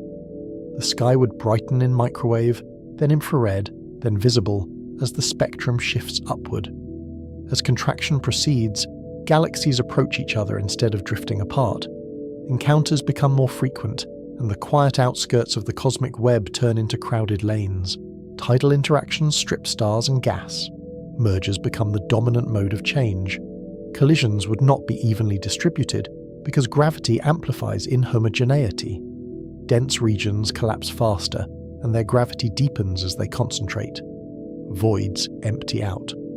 The cosmic web tightens into thicker filaments and nodes, like a net being pulled closed. The thermodynamic arrow does not reverse just because expansion reverses. Entropy is still high, and structure is already processed by billions of years of stellar evolution, supernova, and chemical enrichment. The universe heats by compression, but it does not regain its pristine low entropy. That distinction matters for any claim of a perfect time-reversed Big Bang. A crunch can be hot and dense without being the same as the beginning, because the ingredients have been altered by time. The end state could be dominated by black holes and radiation rather than fresh hydrogen. Still, the overall trend is clear. As volume shrinks, densities climb. The mean free paths shorten, because particles have less room to travel before colliding. Radiation couples to matter again. The universe becomes opaque, then plasma-like. At some point, the temperature would cross familiar thresholds in reverse order. Molecules cannot survive. Atoms ionize. Nuclei are disrupted at higher energies. The universe approaches conditions like the first seconds after the Big Bang, but it approaches them from a cosmic history that is already written. This is the point where the word singularity enters the story. In classical general relativity, continued collapse can drive density and curvature toward infinity, and the mathematics does not provide a natural stopping point. Time like geodesics can end in finite proper time. A singularity is not a place we understand. It is a sign that the equations have left their domain of validity, because infinities are usually warnings, not answers. Infinite density is not a physical prediction we trust. It is a flag that quantum gravity is required. We can say what breaks without pretending we know the fix. Quantum effects should become dominant near Planck scales, where energies are extreme and space-time curvature becomes enormous. Space-time itself may become discrete, foamy, or described by new degrees of freedom. So the Big Crunch has two versions in narration. One is the classical endpoint where everything collapses into a singularity, a final punctuation mark written by relativity alone. The other is the honest scientific version where the final stage is unknown. That unknown is not a weakness of the story. It is the frontier, and it is a reminder that our best theories are incomplete at extremes. The crunch would push gravity and quantum theory into direct conflict, the same way the Big Bang does at the beginning. Now we confront why this ending is disfavored today. The first reason is direct. The expansion is accelerating, which is the opposite of what a near-term crunch requires. Acceleration means the deceleration parameter is negative. It means dark energy is dynamically important now, not merely a tiny correction. If dark energy stays close to a constant, matter will never regain dominance. The second reason is geometric. Measurements of the CMB acoustic peaks and large-scale structure indicate near-flat curvature, because the pattern of those peaks encodes the universe's overall spatial geometry. Omega K is close to zero within tight bounds. Near-flat does not forbid recollapse, but it removes the old easy route. A strongly closed universe with large positive curvature is not supported by current data. The universe appears spatially very close to flat on observable scales, at least within the limits of what we can see. So the Big Crunch now demands extra physics, not just extra density. Dark energy must change. It must decay substantially, or transition to a state that gravitates attractively. We should connect this to earlier uncertainties without losing the thread. In Chapter 3, we left open whether protons decay and whether dark matter decays or annihilates, and those unknowns reshape the far future inventory. But they do not by themselves reverse expansion. A crunch is not triggered by running out of stars or by black holes evaporating. It is triggered by the sign and evolution of the dominant cosmic component, the term that wins the late-time competition. The vacuum is the lever. That lever is why the Big Crunch remains scientifically interesting. Dark energy is inferred, not sampled in a laboratory, and it is detected through its gravitational imprint rather than through a direct particle signature. We do not know its microphysical identity, and we do not know if it is truly constant. If dark energy is a field, it can roll. If it is a metastable vacuum, it can transition. If it is an emergent effect of modified gravity, the effective W can drift without a new particle, and the universe could change course without announcing the mechanism. Each option can be tuned to allow a future turnaround. A field could slow its acceleration and settle to zero. A negative vacuum energy could eventually dominate and pull the universe inward. A negative cosmological constant is the cleanest mathematical route to recollapse. If lambda were negative, it would act like an attractive pressure that grows in relative importance as matter dilutes. Even a small negative value can guarantee a future crunch. But our universe does not look like that today. The inferred lambda is positive, or at least the effective dark energy is, and the acceleration we measure points in that direction. so a crunch requires a sign change or a decay from positive to near zero and beyond. We can frame the suspense with a simple timeline thought. We have measured acceleration over a few billion years, which feels long to us but is brief on cosmological scales. The future could be tens of billions, trillions, or far more. A tiny drift in W over that span could change everything. If W rises above -1 and continues rising, acceleration could slow. If it crosses the threshold where dark energy dilutes, matter could reassert itself. Even then, recollapse is not automatic. The total density must still exceed the critical value at turnaround, or an effective negative vacuum energy must appear and dominate. The universe must not only stop accelerating, it must actually reverse. So the big crunch is a conditional ending with strict requirements. It needs gravity to regain dominance. It needs the vacuum to stop pushing outward. It needs the cosmic balance sheet to tilt back. Now we describe what the approach to a crunch would feel like in physics terms. Redshifts would gradually shrink for distant objects, because the stretching of light would weaken as the expansion slows. Eventually, they would become blue shifts as contraction begins. The CMB would stop cooling and begin warming. Its wavelength distribution would slide upward, and the once invisible background would become an increasingly intrusive presence. The background would become a growing bath of energy that affects chemistry and astrophysical processes. As galaxies converge, the rate of high-energy events rises. Star formation could briefly spike as gas is compressed in mergers, lighting up the sky with short-lived brilliance. But the overall environment becomes harsher, with more radiation and more collisions. Black holes would play a different role than in heat death. In a contracting universe, horizons are not isolating regions forever, because the global geometry drives matter and radiation back together. Matter and radiation can be driven inward, feeding central black holes and increasing merger rates. Yet even black holes are not final refuges in a true crunch. As the background temperature rises, Hawking evaporation becomes irrelevant compared with the surrounding heat bath, and the direction of net energy flow changes. The universe becomes hotter than the holes, and they absorb rather than emit. This is a useful callback to Chapter 3. In an expanding universe, black holes are the last lanterns and then they fade, because the cosmos around them grows colder. In a contracting universe, the lanterns are drowned by a rising thermal sea. If proton decay exists, it still happens, but it is no longer the main driver of the ending.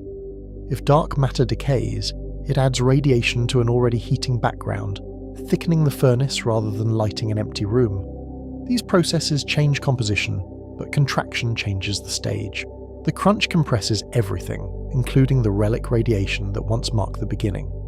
The universe becomes a furnace again, and the distinction between objects and background blurs because everything is bathed in the same climbing temperature. At the deeper stage, classical descriptions fail. The density approaches regimes where quantum fields and space-time curvature are inseparable, and the familiar separation between matter in space and space itself stops being clean. The question becomes whether collapse must end in a singularity. Some speculative models suggest a bounce instead of a terminal point. Quantum gravity could generate repulsive effects at extreme density, preventing infinite curvature and redirecting collapse into expansion. The universe could transition from contraction to a new expansion. We should treat that as a bridge, not a claim.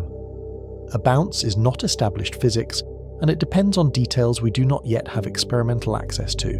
It is a possibility that appears in some approaches, including loop-inspired cosmologies and certain ekpyrotic scenarios. Still, the narrative value is real. The Big Crunch is not only an ending, it is also a candidate for a new beginning, if the laws allow a rebound. So we return to the central question with a sharpened contrast. Space may not have an edge you can reach, yet it can still have an end in time, and that end can arrive through changing cosmic dynamics. A crunch is a temporal ending driven by gravity and vacuum behavior.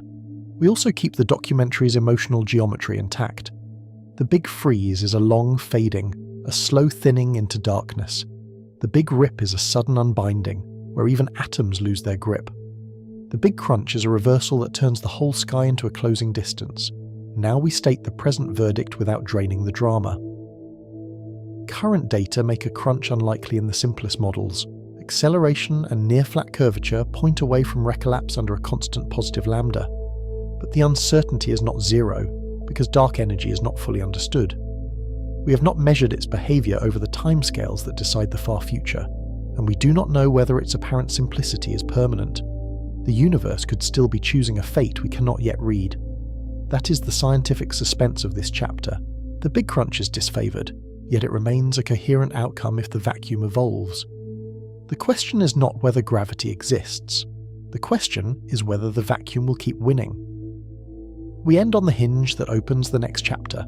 If a crunch is possible, collapse might not be the final word. The next leap is whether collapse is the end, or whether collapse can become a beginning.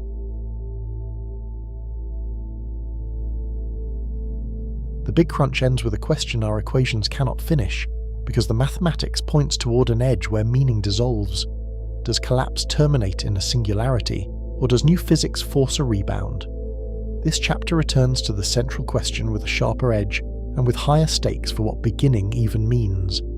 Does space ever end? And if the universe ends, which plausible ending matches what we observe? A bounce cosmology keeps the crunch's reversal, but changes the final page into something more like a hinge. Instead of infinite density and broken time, contraction reaches a limit and turns outward. The premise is simple and radical, and it is rooted in a sober technical worry about infinities. At extreme density, quantum gravity alters gravity's sign or adds effective pressure, preventing a singularity and triggering re-expansion. General relativity alone does not provide that escape hatch, even though it describes everything from GPS timing to black holes with stunning accuracy. Its singularities are not places we can visit, but boundaries where the theory stops giving physical answers. Historically, this discomfort sharpened in the 1960s, when Penrose and Hawking proved singularity theorems under broad conditions. Those theorems did not prove nature contains infinities. Rather, they proved classical relativity predicts its own breakdown. A bounce treats those infinities as warning lights, not as literal destinations for matter and time. When curvature nears the Planck scale, spacetime's microstructure matters, and classical smooth geometry becomes an approximation. The Planck scale is not just a tiny number on a chart, but a regime where quantum uncertainty and gravity become inseparable. Around 10 skas to 35 meters, the energy needed to probe smaller distances would itself curve spacetime strongly, blurring the very notion of smaller. We should be careful with the promise, because a bounce is not a confirmed prediction, and it depends on assumptions we cannot yet test directly. Even the phrase quantum gravity is a placeholder for several competing frameworks, each with its own rules. Still, the idea reshapes the emotional geometry of endings, because it turns a terminal collapse into a transition. The universe can die, compress, and reboot, and our Big Bang could be the aftershock of an earlier cosmos. Visually, imagine the cosmic scale factor as a curve drawn in light across a black screen, rising, slowing, turning, and then plunging.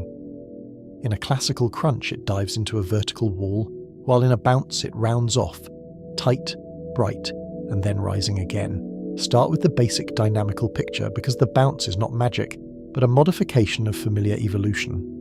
In a recollapsing universe, the scale factor shrinks, densities rise, and temperatures climb as radiation blue shifts.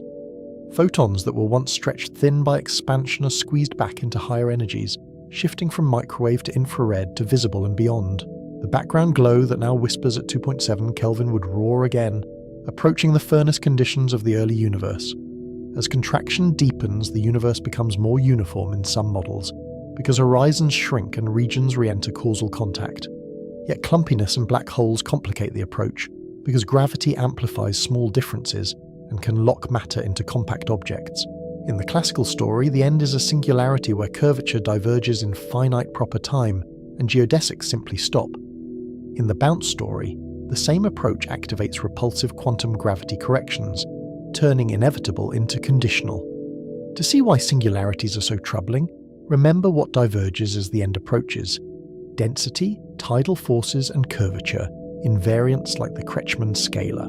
When those quantities blow up, the theory no longer predicts what happens next, because the approximations behind the equations have failed. A bounce is an attempt to replace that failure with a controlled regime, where the equations remain finite and evolution continues. It says there is a maximum meaningful density, not because matter refuses to compress, but because geometry itself changes its response. One candidate framework is loop quantum cosmology, a symmetry-reduced application of loop quantum gravity ideas that keeps the universe homogeneous and isotropic. It replaces continuous geometry with discrete quantum states of area and volume, like a fabric woven from countable threads. The visual metaphor is tempting but imperfect, because the discreteness is not a lattice sitting inside space. Instead, it is the quantization of geometry itself. Areas and volumes come in smallest units, and the smooth continuum emerges only at large scales. In that setting, the Friedmann equation is modified in a specific way that can be written as a correction factor. As density approaches a critical value, an effective term acts like negative energy density, halting collapse. That critical density is typically near the Planck density, an almost unimaginable number where ordinary intuition fails. At that point, the correction is not a small tweak, but a dominant effect that flips the sign of the acceleration. The result is often described as quantum pressure, though it is not a gas pushing outward, and it is not thermal pressure in the usual sense. It is a correction from quantized geometry that makes gravity effectively repulsive near the limit. If you could watch the contraction from outside the equations, you would see the scale factor's downward slide slow into a pause. The Hubble parameter crosses zero and changes sign, and contraction becomes expansion without passing through infinite curvature, at least within the model's assumptions. This crossing matters because it turns the bounce into a well-defined event in time rather than a metaphor. It is the moment when the universe stops shrinking and the direction of cosmic flow reverses. We must underline the caveats, because loop quantum cosmology relies on idealized symmetry and a particular way of quantizing. Different quantization choices can change details of the bounce and its observable outputs, and some choices may not correspond to the correct full theory. There is also the question of anisotropy, because real universes are not perfectly smooth. In some settings, shear can grow during contraction, and whether quantum corrections tame it depends on the model's details and on how inhomogeneities are treated. Even so, loop quantum cosmology offers a concrete lesson that is hard to ignore. Singularities are not inevitable if spacetime itself has a smallest meaningful scale, because collapse cannot compress geometry without bound. Another family of bounce ideas comes from ekpyrotic and cyclic models, which draw motivation from higher dimensional physics. In these pictures, our observable universe is a brain in a larger bulk, and what we call cosmology is the history of that brain's motion. The language comes from string theory's broader landscape, where extra dimensions are not science fiction but mathematical necessity in certain formulations. Whether those dimensions are real is still unproven, but the idea supplies mechanisms that four-dimensional gravity alone does not easily provide. In the simplest picture, a Big Bang-like event is a brain collision, and the violence is geometric rather than explosive. The hot expanding phase begins when kinetic energy from that collision converts into matter and radiation, seeding the plasma that later becomes atoms and stars. Ekpyrotic models often include a slow contraction phase before the bounce, and this phase is deliberately engineered to be smoothing. During this phase, a stiff equation of state can suppress anisotropies and smooth the universe, because the dominant energy component outpaces the growth of shear.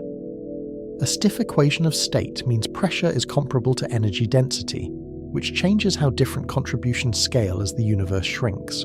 In plain terms, the smoothing component grows so fast in dominance that it drowns out curvature and directional distortions. That smoothing is a direct contrast with inflation, and the contrast is not merely rhetorical. Inflation smooths by rapid, accelerated expansion, while ekpyrosis smooths by slow contraction that makes curvature and shear less important. The conceptual trade is clear, and it shapes how each framework confronts the same observational facts. Inflation explains flatness and homogeneity by stretching space, while ekpyrotic contraction tries to erase irregularities by changing which energy component dominates.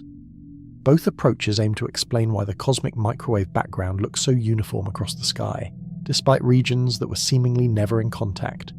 One solution makes the universe explosively larger, while the other makes the pre-bounce universe dynamically forgetful. Cyclic versions extend the idea into repetition, turning the bounce into a recurring punctuation mark.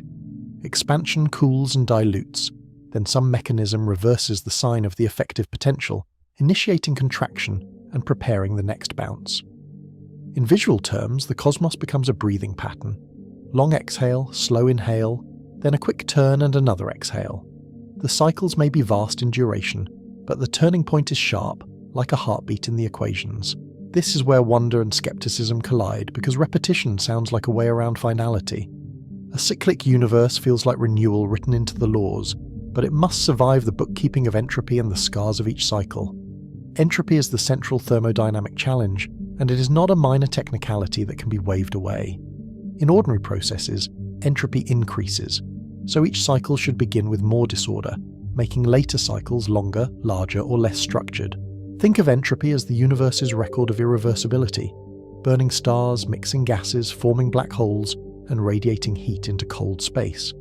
If the universe repeats, does it carry that record forward, or can it somehow reset without violating basic statistical mechanics?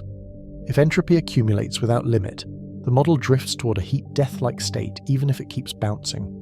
A universe can repeat and still lose the conditions that make complexity possible, because usable energy becomes harder to concentrate. Cyclic proposals offer several fixes, and each has a cost that must be paid in dynamics or assumptions. Some rely on enormous expansion phases that dilute entropy density, effectively hiding disorder across a vastly larger volume. Dilution is subtle, because it does not destroy entropy, it spreads it thin. The observable patch that later contracts might be selected to be unusually clean, while the messy entropy is pushed beyond what will ever re-enter that patch. Others rely on special contraction dynamics, and this is where ekpyrotic smoothing is often invoked again. An ekpyrotic phase can suppress anisotropy and inhomogeneity, but it does not automatically erase entropy produced in stars and black holes.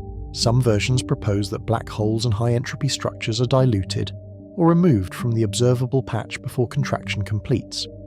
That requires careful assumptions about what survives the turnaround and about how horizons and causal structure behave across cycles. The entropy issue connects back to earlier chapters, because it is the same arrow of time wearing a different mask. Heat death is not just a future scenario, it is a constraint on any cosmology that tries to run the universe again. A bounce also faces a practical problem of initial conditions, and this problem is easy to underestimate. The pre-bounce universe must be arranged so that the post-bounce universe resembles what we see, including near-flat geometry and tiny primordial fluctuations. In other words, the bounce must not merely avoid a singularity, it must also deliver a universe that looks like ours. The cosmic microwave background is not just a relic glow, it is a strict audit of early conditions. Inflation claims to make those conditions generic, because many initial states get driven toward the same smooth outcome. Bounce models must show that smoothing and perturbation generation are robust, not tuned to a narrow set of starting states. That takes us to the most important bridge between speculation and evidence, because cosmology is ultimately an observational science. If a bounce happened, it might leave fingerprints in the primordial perturbations we observe today. The cosmic microwave background is our main forensic record, and it is astonishingly precise in what it preserves. Its temperature, anisotropies, and polarization encode the statistics of early universe fluctuations, and they already constrain many alternatives. When we map the CMB, we are looking at a surface of last scattering, when electrons and protons first combined into neutral atoms. That moment froze a pattern of tiny density variations into light, and that light has been traveling for 13.8 billion years. Inflation predicts an almost scale-invariant spectrum with nearly Gaussian statistics, plus a specific pattern of acoustic peaks. Many bounce models aim to reproduce that, but not all do, and the differences can be subtle but measurable. Those acoustic peaks are not decorative features on a graph. They are the imprints of sound waves in the primordial plasma. Their spacing and heights encode the universe's geometry, composition, and the phase of the initial perturbations. One possible discriminator is primordial gravitational waves, ripples in space-time that would stretch and squeeze the early universe. Inflation can generate a stochastic background with a characteristic tensor-to-scalar ratio, while some ekpyrotic models predict a much smaller tensor signal. But the story is not one-sided, and it should not be narrated as a simple contest with a single scoreboard. Certain bounce mechanisms can also produce gravitational waves, sometimes with different spectral tilts or features, depending on how the bounce is implemented. In some scenarios, the bounce can amplify modes as they pass through the high curvature phase, leaving bumps or blue-tilted spectra. The exact outcome depends on how perturbations are matched across the transition, which is precisely where the unknown microphysics hides. Polarization in the CMB, especially B modes, is the cleanest target for those tensor signals because scalar density fluctuations cannot easily mimic the same swirling pattern. Yet foreground dust and lensing complicate the measurement, and the limits remain a moving frontier. Dust grains in our own galaxy align with magnetic fields and emit polarized light, creating patterns that can masquerade as primordial signals. Meanwhile, gravitational lensing by intervening structure converts some E modes into B modes, adding a predictable but challenging contaminant. Another discriminator is non-Gaussianity, the degree to which fluctuations deviate from a perfect Gaussian random field. Some bounce and ekpyrotic scenarios naturally produce distinctive non-Gaussian shapes, because interactions during contraction can couple modes more strongly. Non-Gaussianity is not just messiness, it is a fingerprint of dynamics, telling us whether fluctuations were generated by a simple single-field process or by more complex multi-component behavior. The shape of the bispectrum, not only its size, can distinguish families of models.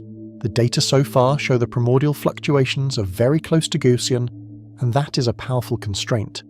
That does not rule out bounces, but it forces many models into narrow parameter ranges or special mechanisms. A third handle is the detailed shape of the power spectrum, especially at the larger scales where initial conditions matter most. A bounce can imprint oscillations, cutoffs, or running that differs from the simplest inflationary predictions, especially on the larger scales. Those larger scales are also where cosmic variance limits certainty, and that limitation is fundamental rather than technological. We only have one sky, so the biggest modes are the hardest to measure cleanly, and anomalies are hard to interpret. Large-scale structure adds another test, extending the forensic record from light to matter. The distribution of galaxies and weak lensing maps the growth of perturbations over time, and it can constrain the initial spectrum and any exotic early dynamics. In practice, this means comparing simulations to surveys, checking whether the same initial seeds can grow into the web of filaments and voids we observe. Any early universe model must pass that test without breaking the success of standard structure formation. Yet the core tension remains, and it is the tension that makes this chapter feel like a cliff edge. The physics that decides a bounce lives near the Planck scale, where we cannot recreate conditions and where our theories are not unified. Loop quantum cosmology offers a calculational framework, but it is not the final theory of quantum gravity, and it may be an approximation to something deeper. Ekpyrotic and brane pictures offer mechanisms, but they depend on higher dimensional assumptions we cannot directly verify. So a bounce sits between two kinds of evidence, and it must satisfy both to be taken seriously.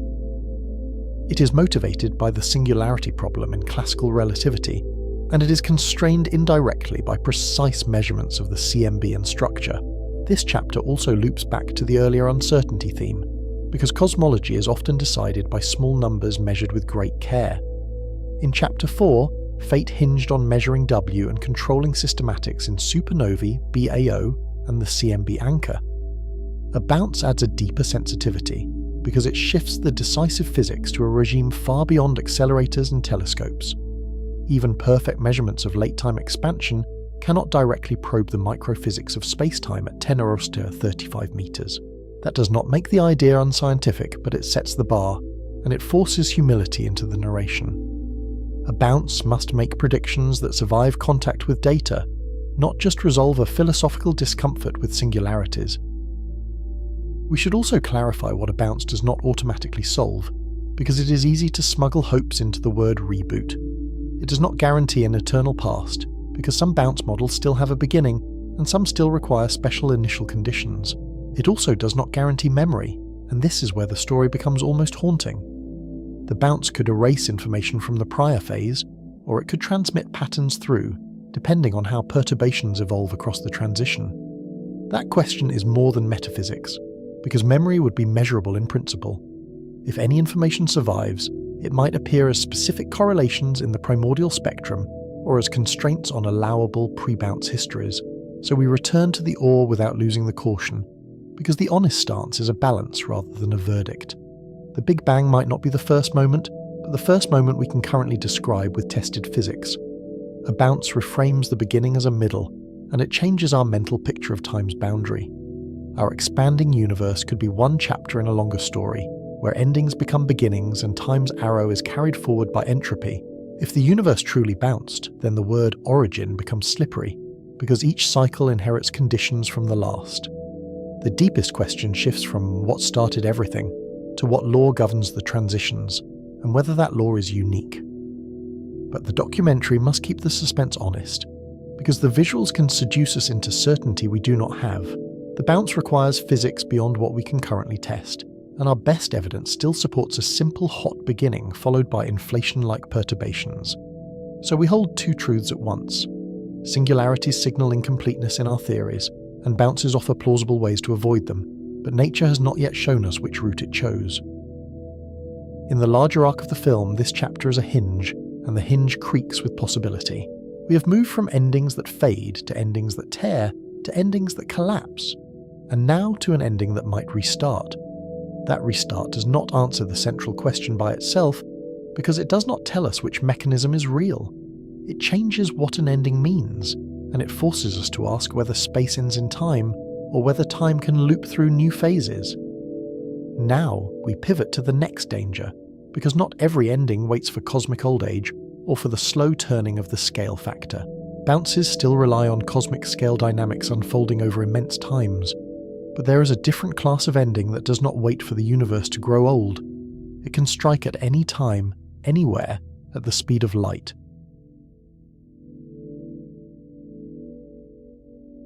Look up at the night sky, and you are seeing expansion written into every redshift, every stretched wavelength, every faint galaxy drifting away. The terrifying part is this. Some endings give us trillions of years to watch the lights go out, and one ending gives us no warning at all. After bounces and crunches, the scale factor is no longer the only threat. There is an ending that does not wait for old age, because it hides inside empty space. It is called vacuum decay, and it is an instant, invisible rewrite of reality. Return to the central question with a sharper blade. Does space ever end, and if the universe ends? Which plausible scenario matches what we observe today? Vacuum decay says the universe can end without a boundary, without a countdown, and without a visible cause. To make this accessible, start with the simplest quantum field theory picture, the one that quietly replaced the old idea of particles as tiny billiard balls. In modern physics, space is not an inert stage with particles sprinkled on top. Fields permeate space everywhere, and particles are excitations of those fields, ripples, quanta, localized packets of a deeper medium. Visually, imagine a dark ocean that fills the cosmos edge to edge, even where no star shines. Every point in space is soaked in fields, and those fields can vibrate, settle, or fluctuate. The calm surface is never perfectly still, because quantum mechanics refuses to allow absolute rest. The word vacuum does not mean nothing. It means the lowest energy configuration of all those fields, given the rules they obey. Even when no particles are present, fields still have values and fluctuations, and those fluctuations are not just philosophical. They are measurable in effects like the Casimir force. In classical intuition, the lowest energy state is unique and permanent, like a ball at the bottom of a bowl. In quantum theory, a system can sit in a local minimum that is not the absolute minimum. That is meta-stability, stable for now but not forever, and not protected by any cosmic promise. Use a landscape metaphor without leaning on it too hard, because it maps cleanly onto the mathematics. A field can rest in a valley that looks flat and safe, while a deeper valley exists beyond a barrier. Classically, the barrier blocks motion, but quantum mechanics allows tunneling, which is the universe's way of taking shortcuts through the forbidden. That tunneling is the core mechanism, and it is stranger than any mechanical picture suggests. A tiny region can randomly fluctuate into the lower energy state, not by climbing over the barrier, but by appearing on the other side. This is bubble nucleation, and it is probabilistic, like a sudden change of phase that begins to point. Stress what probabilistic means in this context, because it is where the dread lives. There is no schedule written into the sky, only a decay rate per unit volume per unit time. The universe can be safe for eons and still have no guaranteed future, because probability is not prophecy. In the equations, that rate is tied to an action, an exponential suppression that can make decay fantastically rare. Yet rare is not never, and quantum theory never grants the comfort of impossibility unless a symmetry forbids it. The vacuum can be long-lived for reasons that are real and still be vulnerable in principle. Once a true vacuum bubble forms, the dangerous part is not the birth. The dangerous part is the expansion of the bubble wall, driven by the energy difference between vacua. The wall accelerates outward and quickly approaches the speed of light, because the new state is energetically favoured and the boundary is pushed by that difference. Make the causal point explicit because it carries the horror. No advanced signal can outrun a wall moving at nearly c. The first sign you receive is the arrival of the bubble, which is also the end of your local physics. Picture the geometry for a moment, because visuals can do what words struggle to do. Draw a light cone around you, the limit of what can reach you from the outside. Now imagine a bubble wall that rides almost exactly on that cone. There is no earlier messenger, no warning flash, no time to look up. Connect this to earlier chapters about horizons and limits, because the story rhymes even when the mechanisms differ. In the Big Freeze, event horizons slowly isolate galaxies over billions of years, and the sky thins out like breath in winter air. In vacuum decay, the horizon is immediate and local, because the boundary is the bubble wall itself. Now define what changes inside the bubble, without pretending we know every detail. The vacuum state sets the effective laws that particles experience, including masses and coupling strengths, which are the knobs that tune how strongly forces act. Change the vacuum, and you change the constants that make chemistry possible. This is where the word rewrite becomes literal rather than poetic. The equations may still exist, but their parameters can shift, and the stable solutions we call matter may vanish. The universe does not need to smash atoms to end life. Sometimes it only needs to make atoms impossible. Start with the simplest consequence, because it is intuitive and brutal. If electron mass or electromagnetic strength shifts, atomic energy levels shift. If those shifts are large, atoms may not bind, and the periodic table becomes meaningless, like a language with its grammar erased. Even small changes can cascade, because chemistry is a balance of scales. Bond energies, reaction rates, and molecular shapes depend on the same few constants, repeating their influence everywhere. What looks like a minor tweak in a coupling can become a total change in what structures can persist. Then broaden to nuclear physics, where the tolerances can be even tighter. If quark masses or the strong force change, protons and neutrons may not form stable nuclei. Even if nuclei exist, the balance that allows carbon, oxygen, and long-lived stars could vanish, and the cosmic story would lose its familiar chapters. Think about what stable means here, in plain language. It means there are long-lived building blocks that can stack into complexity, and it means those blocks do not instantly dissolve into radiation. Without that stability, there is no slow evolution, no geology, no biology, only a brief flash of transient states. Make the point about complexity because it ties to the film's theme. Structure needs stable bound states, and bound states need the right relationships among forces.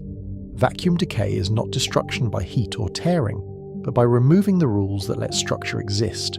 Add the gravitational and cosmological layer carefully, because vacuum energy is not just an internal bookkeeping number. Vacuum energy also gravitates, and a lower vacuum could mean a different effective cosmological constant.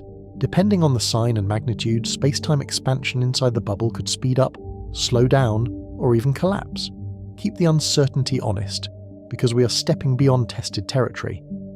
Some true vacua could lead to a rapidly inflating interior that is empty of structure, a runaway expansion that dilutes everything before it can assemble. Others could lead to a negative vacuum energy that triggers a crunch-like collapse within the bubble, a rapid end that feels like gravity tightening its fist. The shared feature is that our familiar world does not survive. Whatever replaces it is not a new Earth, with different weather, but a different phase of reality with different stable patterns. The bubble wall is not a firestorm. It is a boundary between what can exist and what cannot. Now ground the story in the most famous real-world candidate, because this is not pure speculation floating free of data. The Higgs field is not just a particle. It is a field with a vacuum value that gives masses to W and Z bosons and to fermions. The electroweak vacuum is the state our universe currently occupies, and it is woven into every atom you have ever seen. Historically, this idea arrived as a solution to a puzzle that once looked fatal. Gauge symmetry is elegant, but it seems to demand massless force carriers, and our world is not built that way. The Higgs mechanism, confirmed dramatically at the Large Hadron Collider in 2012, showed how symmetry can be hidden rather than destroyed, leaving behind massive particles and a consistent theory. Explain the Higgs potential in plain terms because potential can sound like a vague metaphor. The Higgs field has an energy curve that determines which field value is favoured, and the vacuum is the field sitting at the curve's minimum. Quantum corrections from other particles reshape that curve at high energies, as if the landscape subtly changes when you zoom far enough out. Introduce the key players in those corrections because the cast matters. The top quark couples strongly to the Higgs, and its mass influences how the Higgs potential bends at very high field values. The measured Higgs mass also matters because it sets the baseline shape, like the stiffness of the landscape near our valley. State the headline result with caution because the drama must not outrun the evidence. With the currently measured Higgs mass near 125 GeV and the top quark mass near 173 GeV, calculations suggest our electroweak vacuum might be metastable. It might not be the deepest minimum, and the barrier might exist only because of the precise way couplings run with energy. That running is a technical phrase with a simple meaning. In quantum field theory, interactions change strength with energy scale, because virtual particles contribute corrections that depend on how hard you probe the field. What looks stable at collider energies can look different when extrapolated towards scales far beyond any experiment. Immediately add the caveats, because this is not settled, and the uncertainties are real. The conclusion depends on precise values, on how the top mass is defined and extracted, and on assumptions about physics between collider scales and the Planck scale. New particles or interactions could stabilize the vacuum, and even subtle effects can change the long-range shape of the potential. Connect this to the documentary's recurring theme about small numbers deciding big fates. In Chapter 4, the universe's end hinged on measuring W to a few percent, because that number controls the future of expansion. Here, the fate can hinge on masses measured to tiny fractions, and on theoretical extrapolations across many orders of magnitude. Clarify what metastability implies for timescales, because viewers naturally ask, so how long do we have? A metastable vacuum can have a lifetime vastly longer than the age of the universe, making decay effectively irrelevant on any human or stellar timeline. It can also have a lifetime that is shorter in some models, but still unpredictable in any practical sense. Emphasize that there is no deterministic countdown, even if you could write the lifetime on a chalkboard. Even if the average lifetime were enormous, the decay is a random event. It could happen tomorrow, or not happen for 10 or 100 years, and the theory only gives probabilities. Add the subtle point about volume and expansion, because it changes how we think about rare. Even a tiny decay rate can become significant over immense space-time volume, because more volume means more chances for a bubble to nucleate somewhere. In an expanding universe, the arena keeps growing, and the lottery keeps printing tickets. This is a quiet but profound shift in perspective. You do not ask only whether decay is likely here and now, but whether it is likely somewhere, sometime, in the total four-dimensional history of the cosmos. The larger the stage, the more a low-probability event becomes an eventual possibility. Tie this back to the Big Freeze baseline, because that is the default future many cosmologists hold in mind. If dark energy is constant, the far future is a slow fade into heat death, with black holes as the last lanterns and Hawking radiation as the final whisper. Vacuum decay is the exception that can interrupt that fade at any time, like a sudden cut to black in the middle of a long, quiet scene. Address the natural viewer question directly, because it is the question that makes this scenario feel uncanny. Why can't we see it coming, with telescopes or detectors? Because nucleation is local and quantum, and there is no precursor wave that must build up across the sky. No swelling signal that announces change before it happens. In many disasters, you can watch the approach, even if you cannot stop it. You can see a storm front. You can measure a rising tide. You can track an asteroid. Vacuum decay offers none of that, because the event is not out there until it is already here. Make the analogy to radioactive decay, but keep it tight and accurate. A nucleus can sit intact for ages, then decay without warning, because quantum mechanics does not track a hidden clock. A vacuum can behave the same way, except the nucleus is the universe's ground state, and the decay changes what ground even means. Now handle the physics responsibly, because awe should not become alarmism. Vacuum decay is not a prediction that it will happen, and it is not a claim that it is likely soon. It is a logically allowed process in quantum field theory, and it becomes relevant because we do not yet know the full shape of the Higgs potential. Bring in the role of unknown high-energy physics, because our confidence ends where our experiments end. At energies far beyond colliders, new fields could appear and change the running of couplings, reshaping the potential into a safer form. Quantum gravity effects could also modify the potential, and we do not have a complete theory there, only partial frameworks and educated constraints. Connect to earlier uncertainty threads without losing momentum, because this chapter is part of a larger tapestry. In Chapter 3 we left open proton decay and dark matter stability, because tiny rates reshape the far future. Vacuum decay is the same kind of uncertainty, but with a qualitatively different consequence that does not wait for matter to slowly disappear. Proton decay would slowly erase baryonic matter over unimaginable time, turning atoms into lighter particles and diffuse radiation. Dark matter decay or annihilation would add faint radiation and change how quickly equilibrium is reached, subtly altering the long fade. Vacuum decay does not erode the inventory, it changes the rules that define the inventory, and it does so at the speed of causality. Now address a common misconception, because popular images often mislead. The bubble is not an explosion moving through space like shrapnel. It is a phase boundary in the fields that define space's vacuum state, and it expands because the new state is energetically favoured, like a lower energy phase spreading through a material. Make the speed claim precise enough for trust, without drowning in equations. The wall approaches light speed because any slower expansion leaves energy on the table, and relativity limits how fast information and influence can propagate. The result is effectively a light-like front, a boundary that behaves almost like a moving horizon. Acknowledge that some details are model-dependent, because the audience deserves intellectual honesty. The exact wall speed and the interior evolution depend on the potential, and on how energy converts into particles or radiation. The key narrative fact remains that no warning can arrive before the front, because the front itself is the fastest messenger allowed. For visuals, linger on the strangeness of the wall as a concept. It is not a glowing sphere you could photograph from afar, and it is not a shockwave in air. It is a change in the vacuum expectation values of fields, an invisible line where the universe's background state flips, and everything built on that background becomes negotiable. Bring the chapter's emotional beat into focus, because this is where the scenario earns its reputation. This is the jump scare ending, because it bypasses every human timescale and every cosmic timescale. It is not the universe growing cold or ripping apart or collapsing, but the universe changing its mind about what empty space means. Re-anchor the central question again, because we are deep in abstraction, and the viewer needs a handhold. Does space ever end?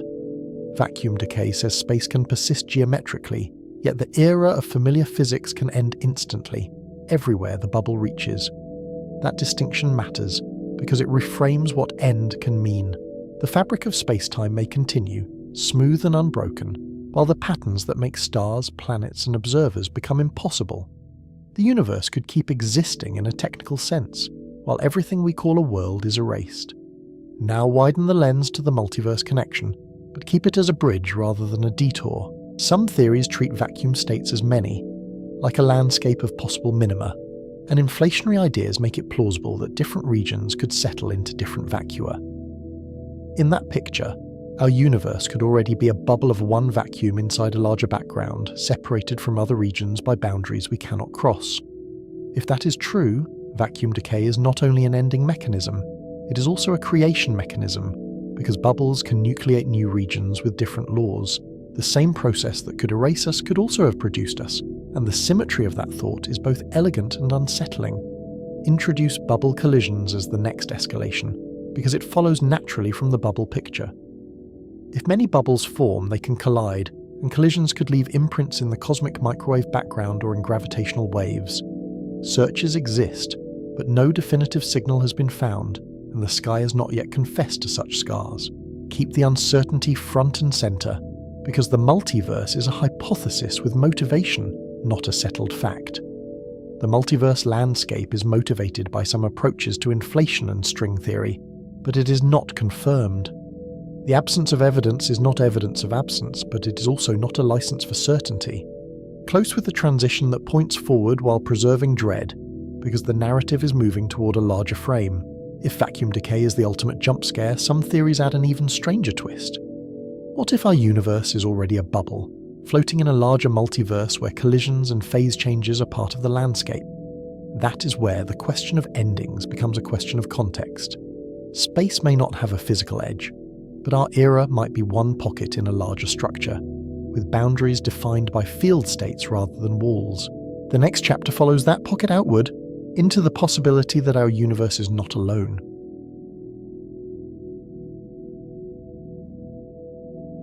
Vacuum decay sounded like a solitary jump scare, a bubble born anywhere, anytime with no warning.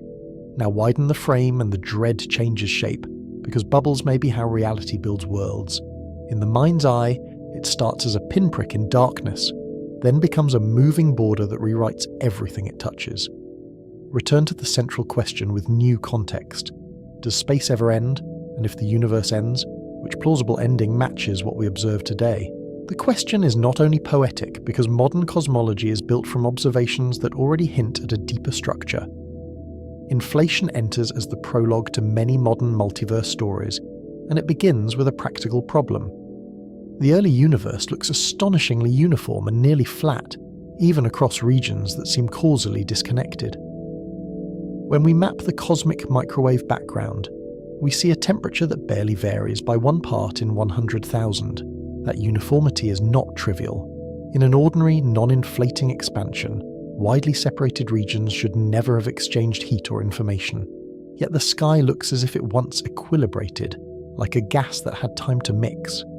The flatness problem is equally sharp because small early curvature would grow and dominate, but our universe refuses to curve. Inflation proposes a brief era of accelerated expansion, driven by a high vacuum-like energy. It stretches space so violently that curvature and pre-existing irregularities are diluted into near invisibility. In equations, it is a period where the scale factor grows almost exponentially, turning a tiny patch into something far larger than the observable cosmos. Visually, imagine a wrinkled sheet being yanked taut in a fraction of a second. The wrinkles do not vanish by magic, but they are stretched so wide that, locally, the surface looks smooth. That is the plain language promise of inflation. It makes the universe look simple by expanding it faster than complexity can keep up. Quantum fluctuations ride on that expansion and become macroscopic seeds. Those seeds later grow into the CMB anisotropies and the large-scale structure web. In field theory terms, vacuum fluctuations of the inflaton and the metric are promoted into classical perturbations as wavelengths are pushed beyond the horizon. Those perturbations are not random in any arbitrary way. Inflation generically predicts a nearly scale-invariant spectrum, meaning fluctuations are similar across many length scales. It also predicts a pattern of acoustic peaks in the CMB once the hot plasma later rings like a drum. This is why inflation is more than a story, because parts of it meet the sky. But inflation is not automatically a single event that starts and stops everywhere. In many models, the inflating state is metastable and decays only in patches. Metastable means it can persist for a long time, like a supercooled liquid that could freeze, but has not yet found the right seed. That patchiness is the doorway to eternal inflation. Some regions exit inflation and reheat into hot Big Bang-like universes, while other regions keep inflating and keep making room. Reheating is the moment when the inflaton's energy is converted into ordinary particles, filling a region with radiation and setting the stage for nucleosynthesis. The mechanism is statistical rather than scheduled. Quantum fluctuations can push the inflaton field uphill in some places, sustaining inflation even as it ends elsewhere. This is not a violation of energy conservation in the usual sense, because in curved space-time the bookkeeping is subtler, and the field is always fluctuating. The result is a space-time that never finishes inflating globally, even if it finishes locally. It becomes a self-reproducing process that spawns many pocket universes. Each pocket is like a bubble of post-inflationary physics embedded in a still-inflating background, and the background keeps expanding so fast that pockets are carried apart. Each pocket is a domain where inflation ended and ordinary expansion began. Our observable universe could be one such pocket, with its own hot beginning and its own horizons. Inside, time feels familiar, galaxies form, and the CMB cools, while outside the pocket the inflating phase may continue. This reframes what universe means in the film. The observable universe is one causal patch, but the global structure could be a mosaic of pockets beyond any signal. The word beyond is literal here, because even light may never cross the ever-expanding distances between domains. In that mosaic, vacuum decay is not just a catastrophe, it is also a generative process that carves out new regions with different vacuum states. A vacuum state is not empty space in the everyday sense, but a configuration of fields with a particular energy density and symmetry pattern. Introduce the landscape idea carefully, because it is motivation, not a confirmed map. Some high-energy theories suggest many metastable vacua, each defining different low-energy physics. Historically, this idea gained traction, as string theory revealed many possible compactifications, each one selecting different particle spectra and coupling strengths. If many vacua exist, then eternal inflation becomes a population mechanism. It samples the landscape by creating bubbles that settle into different minima. In the simplest picture, a field rolls or tunnels from a higher energy false vacuum to a lower energy true vacuum, and the bubble interior inherits the new vacuum's rules. Now, the big slurp earns its name. It is vacuum decay seen from inside a pocket universe, where a neighbouring vacuum can invade and replace our entire domain. The phrase sounds playful, but the physics is austere, an advancing phase transition with no regard for what it erases. The physics is the same core process from Chapter 7. A lower energy vacuum bubble nucleates and its wall accelerates outward, approaching light speed. In semi-classical language, it is described by an instanton solution, where tunneling probability depends exponentially on the action and the barrier shape. The bubble wall is not a material shell. It is a region where the field interpolates between two vacua, and that gradient energy behaves like tension. As it expands, the pressure difference between vacua drives the wall outward, and the geometry adjusts to the new energy density. The difference is the framing. In a multiverse picture, the bubble is not an isolated accident in an otherwise uniform cosmos, but a phase boundary between competing regions. The cosmos becomes less like a single stage and more like a patchwork of phases, each with its own stability. Our pocket could be surrounded by inflating false vacuum, or by other pockets separated by expanding walls. The end can arrive as a boundary crossing, not as old age. In visuals, the camera drifts through a dark, inflating expanse, then catches distant, faintly glowing bubbles, each one a newborn cosmos. The dramatic beat is simple and brutal. The universe might not end because it runs out of time, only because it is outcompeted by a neighbouring state of reality. That is a different kind of finitude, because it is not exhaustion, but replacement. Make the causal point explicit again, because it anchors the fear in relativity. If a bubble wall moves at nearly C, no warning signal can outrun it. Even if the nucleation happened a billion light years away, the first sign would be the wall itself. Inside the wall, the vacuum expectation values change, and the effective constants can shift. Chemistry, nuclear stability, and even the sign of vacuum energy can be rewritten. In plain terms, the periodic table may stop making sense, because electron masses, force strengths, and binding energies could all be different. This is not just about atoms. The stability of protons and neutrons depends on delicate balances in quantum chromodynamics and electro-weak physics. A small shift could unbind nuclei or prevent fusion, and stars would fail as engines of complexity. The big slurp is not a fire that burns structures, but a rule change that makes structures impossible. But in the multiverse context, we also ask a new question. If bubbles are common, can their interactions leave evidence in our sky? If our pocket had neighbours early on, their presence might have disturbed the initial conditions we now read in the CMB. Bubble collisions are the natural next step. If two pockets nucleate near each other in the inflating background, their expanding walls can meet and merge. The collision surface is a place where energy and momentum are redistributed, and where space-time itself can be perturbed. A collision is not a fireball in pre-existing space. It is a dynamical interaction of field configurations and geometry, with energy dumped into perturbations. The walls carry energy like stretched membranes, and when they intersect, that energy can excite scalar modes and possibly tensor modes. In principle, that interaction could imprint a large-scale feature on the CMB. The CMB is still our best forensic record of early conditions, even in this speculative regime. It is a photograph of the universe at about 380,000 years old, when electrons and nuclei first formed neutral atoms, and light began to stream freely. Describe the expected signatures in the most conservative language. A collision could produce an anisotropic disk-like pattern, a circular or elliptical modulation in temperature.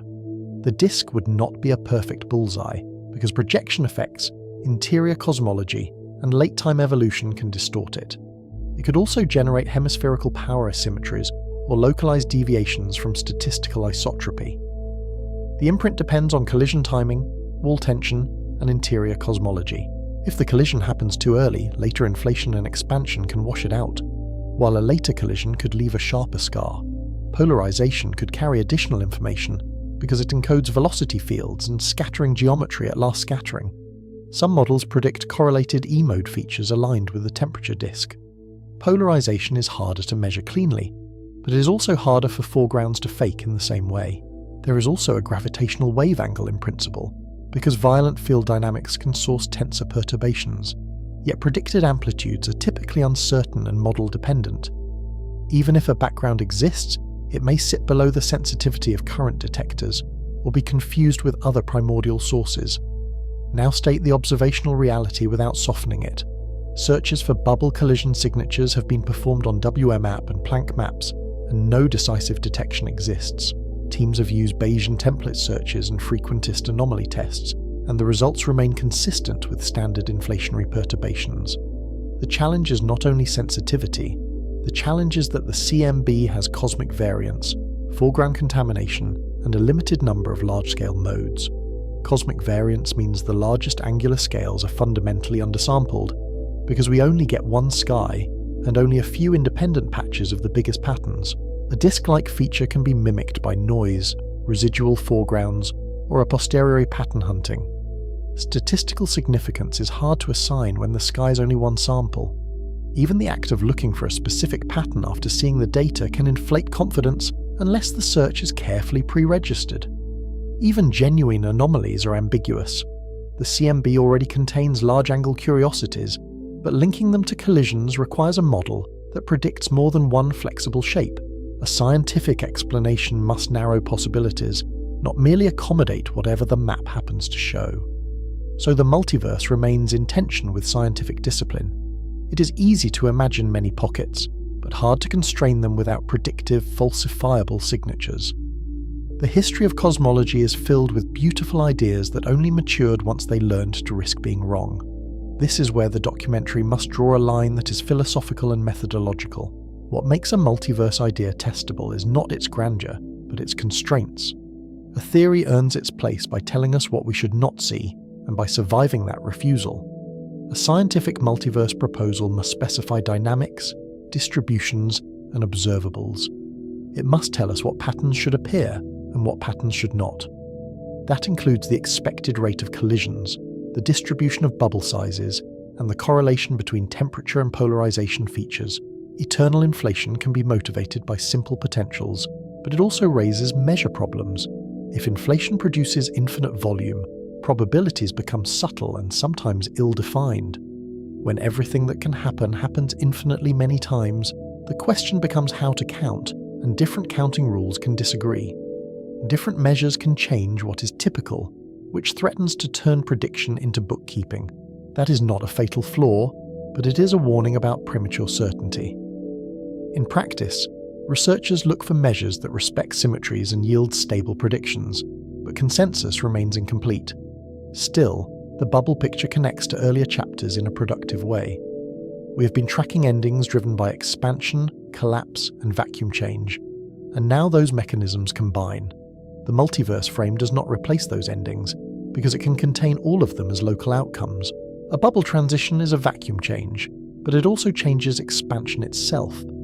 The post-transition vacuum energy determines the geometry and the fate inside the new domain. In general relativity, energy density is not merely fuel, it is curvature, and curvature dictates how geodesics converge or diverge. Lay out the three broad outcomes with discipline.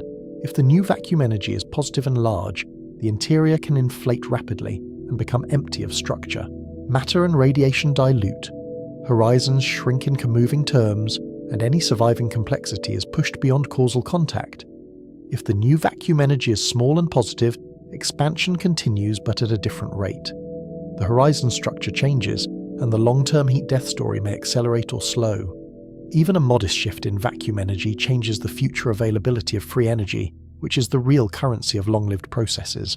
If the new vacuum energy is negative, the interior behaves like a universe with a negative cosmological constant.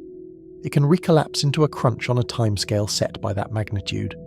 In that case, the bubble is not a doorway to emptiness, but a countdown toward a final contraction. So the big slurp is not one ending, but a gateway to many endings. It is a phase transition that chooses a new cosmic trajectory, often hostile to complexity. The same event that looks like a single advancing wall from our perspective could open into wildly different cosmologies behind it. Connect this to Chapter 5's gravity's comeback in a new way. A negative vacuum after a transition can force a crunch, even if our current dark energy looks constant. Gravity does not need new matter to return, because a changed vacuum can tilt the entire balance of the Friedmann equations. Connect it to Chapter 4's sensitivity theme. Just as fate hinged on measuring U near -1, fate here hinges on the vacuum structure we cannot yet map. The difference between safety and doom could be hidden in the shape of a potential at energies far beyond any collider. Connect it to Chapter 3's long fade. Proton decay and dark matter decay change the inventory slowly, but a vacuum transition changes the rules that define inventory. Slow decay is a story of dwindling resources, while vacuum decay is a story of altered laws. Now return to the viewer's intuitive question. If we are in a pocket, where are the walls and why do we not see them? It is a fair question, because the multiverse image invites a literal boundary, like the edge of a soap bubble. The honest answer is that we may be far from any boundary, or the boundary may be outside our past-like cone. Inflation can push any collision scars beyond our observable horizon. Distance here is not just miles, but causal separation, because expansion can outrun communication. Even if a collision occurred, later inflation inside our pocket could dilute its imprint. The same mechanism that smooths the universe can erase the evidence of its neighbours. A feature that was once large could be stretched to scales larger than the observable universe, leaving behind only a subtle gradient or nothing at all. That erasure is part of the tragedy of the idea. The multiverse could be real and still be observationally quiet, leaving us with indirect arguments and incomplete tests.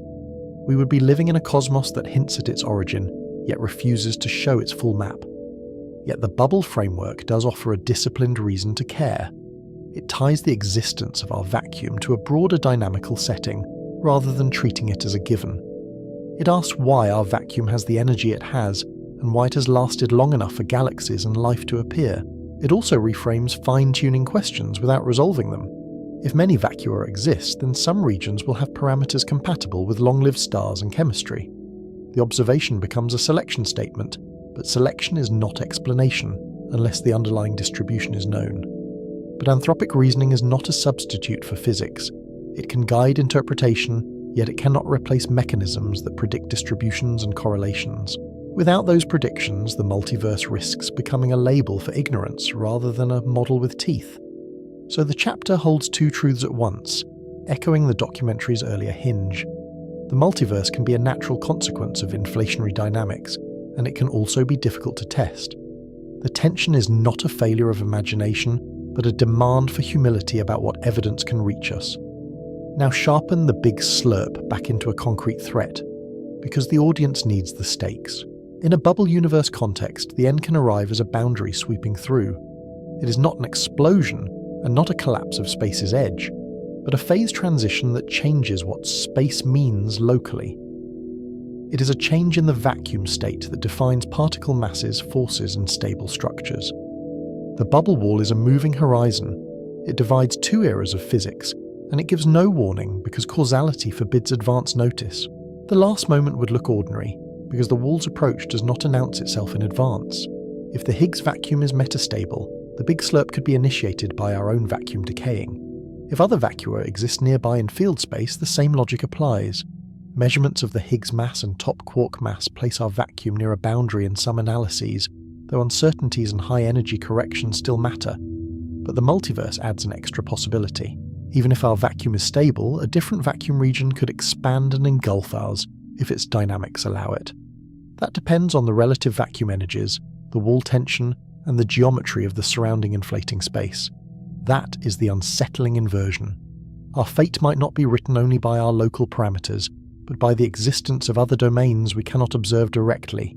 The universe becomes less like a sealed room and more like a continent with borders, where distant events can eventually arrive without ever sending a warning. Now pull back to the central question one more time. Does space ever end, or does it only change what it allows to exist? In a multiverse picture, space may be endless in extent and endless in production, while any given pocket has a finite era. Endings become local, not global. That local ending can still be absolute for us. Our entire observable region can be consumed, even if the larger inflating background continues elsewhere. The cosmos could keep generating pockets long after ours is gone, as indifferent as weather. This is where awe returns as a kind of vertigo. The cosmos might be an ecology of vacua, with domains expanding, colliding, and replacing one another. The word ecology is not metaphorical fluff, because it captures competition, persistence, and turnover, but with physics as the governing law. Yet we must keep the discipline that makes the film science rather than myth. The question is not whether the multiverse is imaginable, but whether it is constrained. A constrained multiverse would not be a blank canvas, but a specific dynamical system with calculable consequences. The CMB is the best place to look for constraints, because it is a snapshot of primordial conditions, but its limits are real and its anomalies are not verdicts. We should treat the sky as evidence, not as a Rorschach test, and we should demand that models earn their interpretations. Future surveys can sharpen the search. Better polarization maps, improved foreground modelling, and larger-scale structure data can tighten bounds on collision-like features. Cross-correlating different datasets can reduce systematic errors, and it can distinguish primordial patterns from late-time astrophysical contamination. Even null results matter because they carve away parameter space. They tell us which bubble scenarios are inconsistent with the sky we actually see. In science, absence is not emptiness, because it can be a boundary that forces theories to become more precise. So the Big Slurp sits at a boundary of knowledge. It is a plausible mechanism in quantum field theory, and it becomes a cosmic ecology in eternal inflation. It raises the stakes of vacuum decay by giving it context and competitors. It turns an isolated jump scare into a geopolitical map of reality, where borders can move. If that sounds like metaphor, remember the literal content. Regions with different vacua can expand, collide, and replace one another. And the only question is whether our universe is one such region. Transition to the next chapter with a shift in what end targets. So far, our endings have been driven by expansion, collapse, or vacuum changes. Next comes a subtler, more unsettling possibility, an ending that happens not to spacetime as a whole, but to the very patterns that make spacetime feel continuous. Look up at the night sky and you see expansion choosing a fate, written in faint galaxies and ancient light. The terrifying part is this: some endings offer trillions of years, and one ending offers no warning at all. So far, our endings were driven by expansion, collapse, or vacuum change. Now we face a stranger possibility. Space might not end, yet spacetime's continuity might. Call it the Big Snap. It is not a single theory, and it is not a prediction. It is a framing for catastrophic transitions in the microstructure that makes physics coherent. In this chapter, snap means the substrate fails, not merely the contents of the universe. The vacuum may remain a vacuum, yet geometry, topology, or locality could change abruptly. The rules might still exist, yet not in the form that supports particles, fields, and stable measurement. Start with what is established, because the contrast is the point. General relativity treats spacetime as a smooth manifold with a metric, and that metric tells matter how to move. Quantum field theory treats fields as living on that stage, with excitations that we name as particles. Both frameworks work with extraordinary precision in their domains, and both are incomplete together. The incompleteness is not philosophical, and it is not just a complaint about elegance. It is technical and measurable because the two frameworks make incompatible demands at extreme scales. When energies approach the Planck scale or curvatures become extreme, the effective descriptions can break. The Planck scale is not a random milestone, and it is not merely very small. It is the scale where quantum uncertainty and gravitational curvature become equally important. So the usual separation between fields and geometry stops being clean at around 10 to 35 meters and 10 to 19 giga electron volts. our familiar approximations begin to lose their authority. Effective field theory is our most reliable tool, and it comes with a warning label that physicists take seriously. It works by separating scales, using low-energy degrees of freedom while hiding unknown high-energy details. It predicts accurately until the hidden details stop being ignorable, and then the theory must be replaced rather than patched. This is how modern physics has progressed step by step for more than a century. Newton's gravity was not wrong, yet it was an effective description that broke under precision and speed. Classical electromagnetism was not wrong, yet quantum theory revealed the graininess beneath it. The big snap is the same style of worry, applied to the stage itself.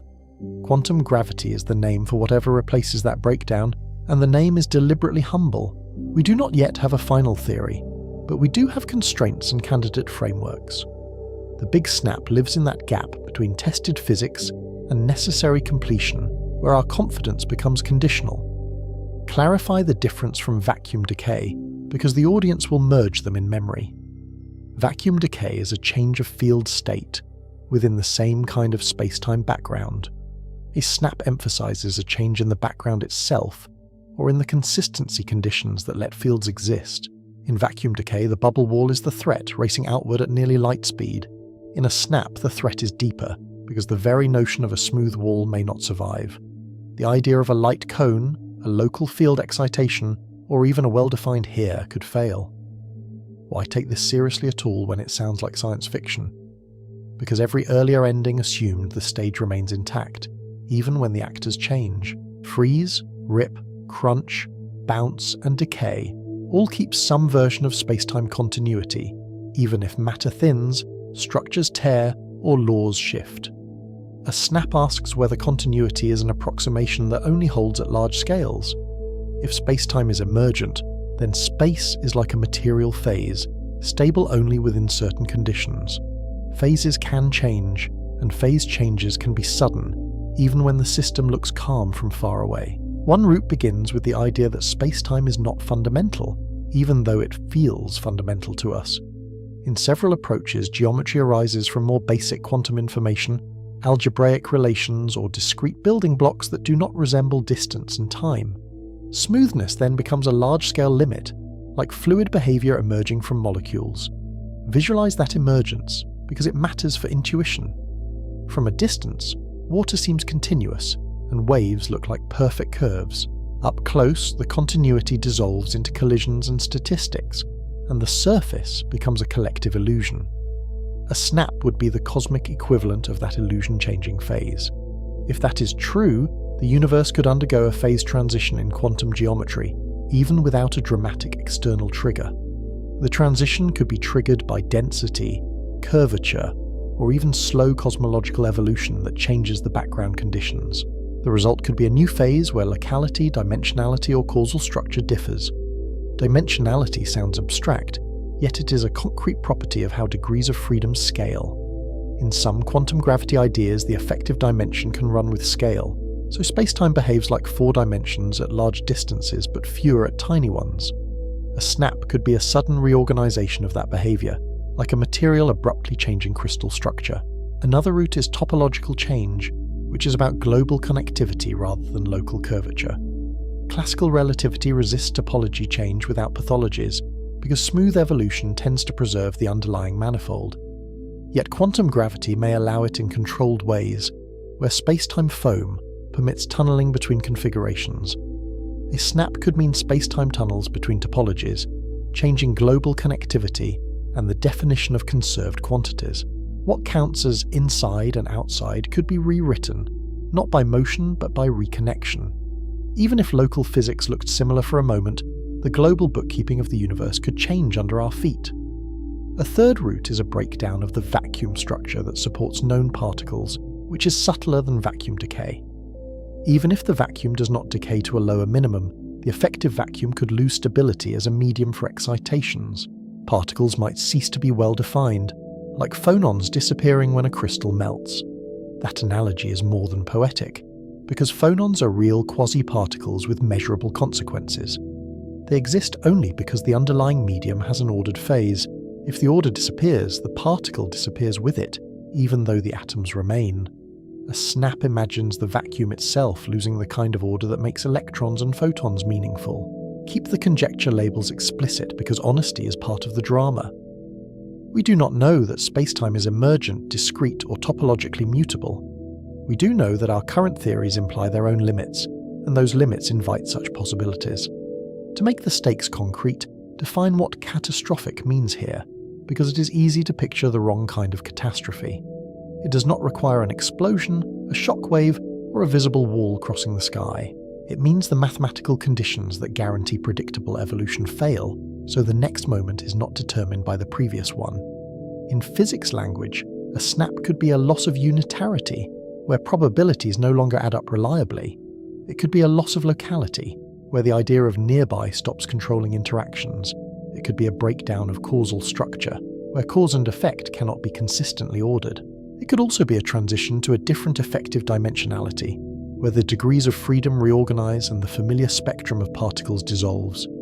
Any of these would end the era of familiar physics, even if spacetime continues in some abstract sense.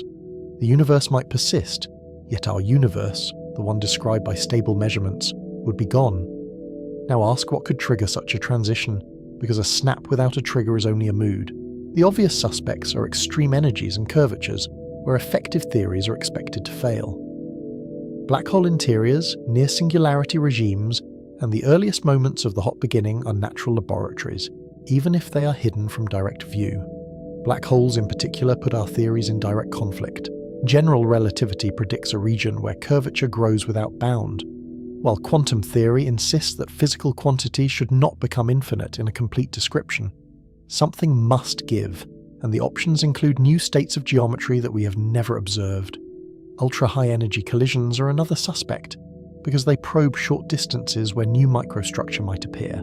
Nature already runs a collider far beyond ours, through cosmic rays striking the atmosphere at energies orders of magnitude above the LHC.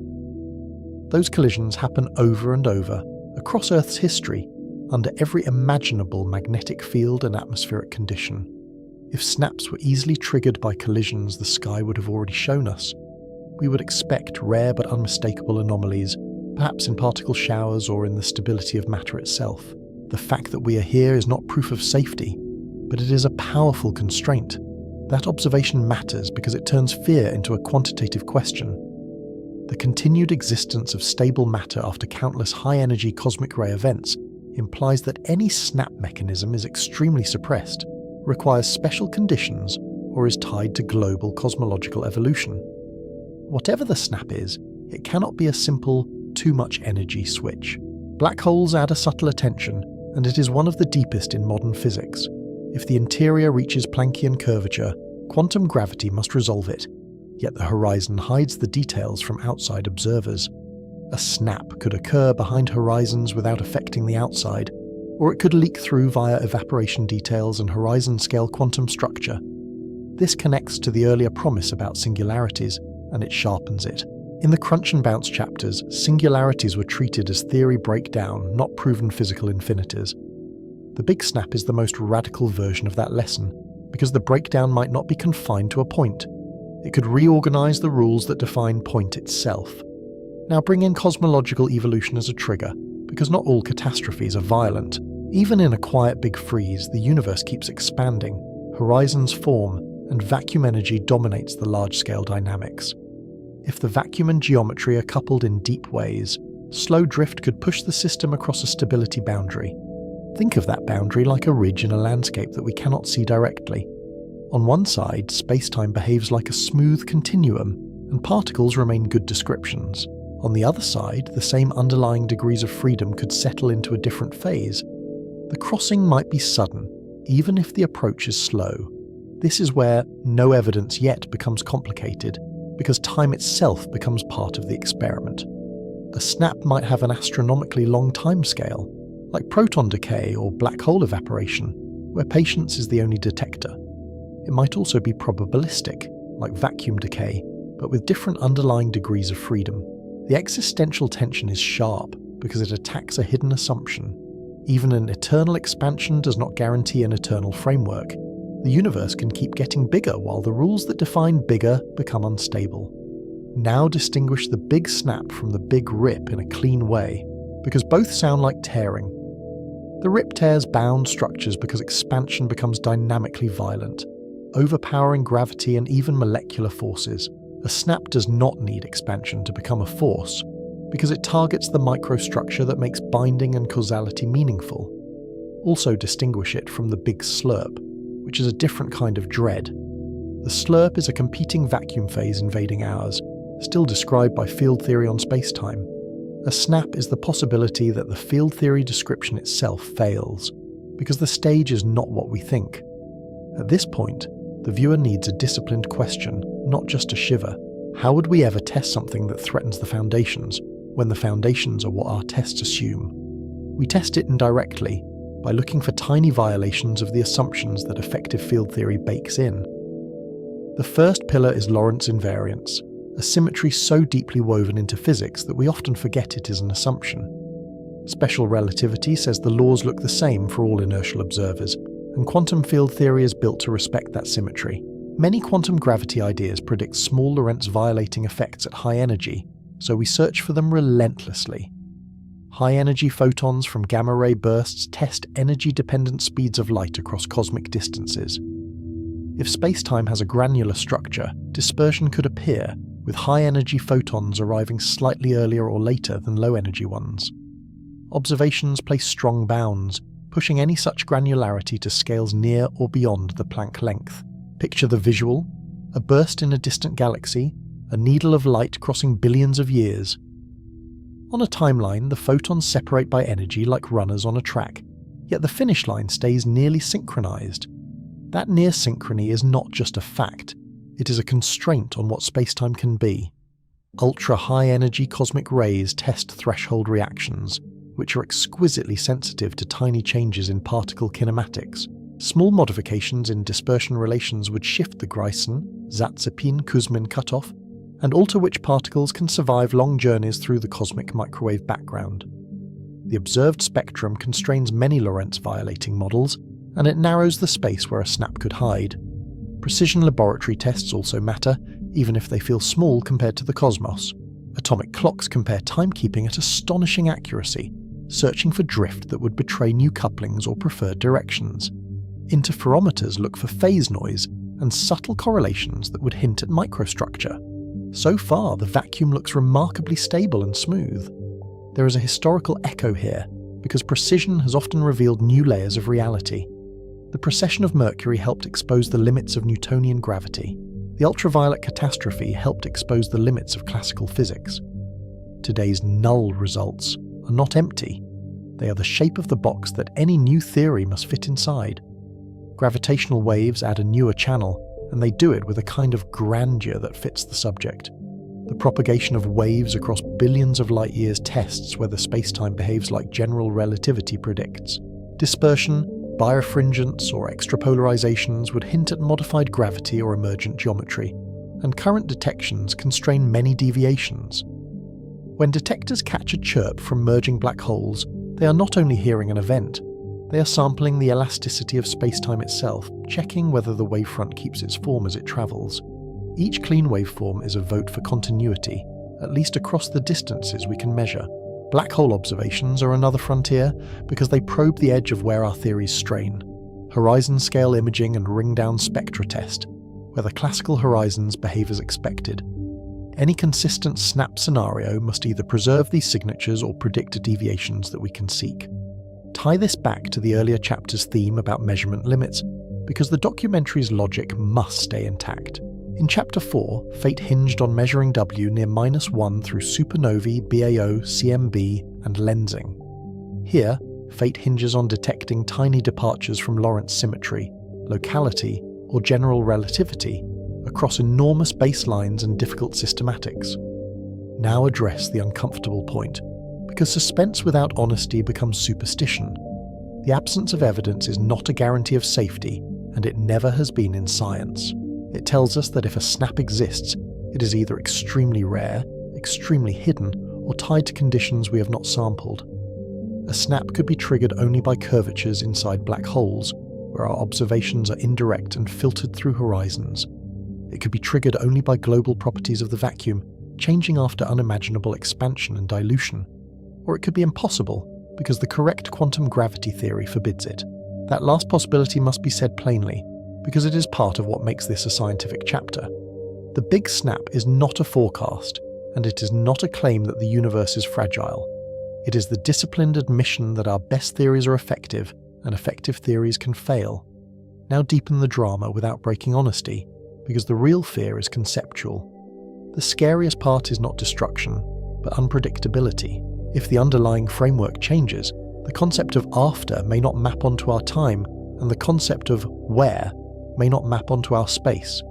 In a freeze, time continues and the universe becomes empty, with stars dying and black holes slowly evaporating.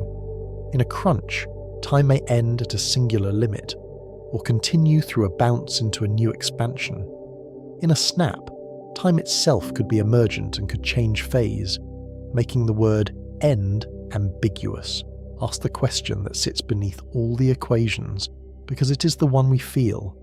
If continuity is emergent, what does it mean to survive a change in the medium of survival? Would there be observers on the other side, or would observation itself be a property of this phase alone? This is where the central question returns with maximum pressure, and it returns with new meaning. Does space ever end? And if the universe ends, which plausible scenario matches what we observe today? The conservative answer remains the slow fade of heat death, but the foundation beneath that fade is not yet proven fundamental. Bring back the documentary's conclusion theme in compressed form and let the words carry the weight. Space may not have a physical edge, but every universe has an era where structure and meaning can exist. The most likely end is a gradual fading, unless the laws beneath reality change first without warning. Now connect the snap to the earlier open uncertainties, because the series has been building this logic. Proton decay and dark matter decay were reminders that tiny rates matter over vast time. A snap is the ultimate version of that logic, where the rate is not for particles but for the framework. Connect it to the Higgs metastability thread, because that was our earlier lesson in extrapolation. Vacuum decay was tied to extending the Higgs potential, and unknown high-energy physics far beyond what we can reach. A snap is the broader warning that the extrapolation might fail, because space-time itself changes at those scales. So what do we do with this possibility, beyond naming it and fearing it? We keep building tests that push the domain of validity of our assumptions, because that is how physics earns its confidence. We measure Lorentz symmetry harder, we map gravitational waves more precisely, we probe black holes more deeply, and we refine cosmological surveys that constrain dark energy and early universe physics. We also keep the categories straight, because clarity is a form of safety. Established physics tells us what happens within its regime, and it points to where it breaks.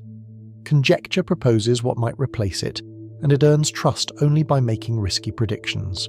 The Big Snap is the climax because it targets the stage itself, not the props on it. It says the universe can survive every visible ending, yet still lose the continuity that makes survive meaningful.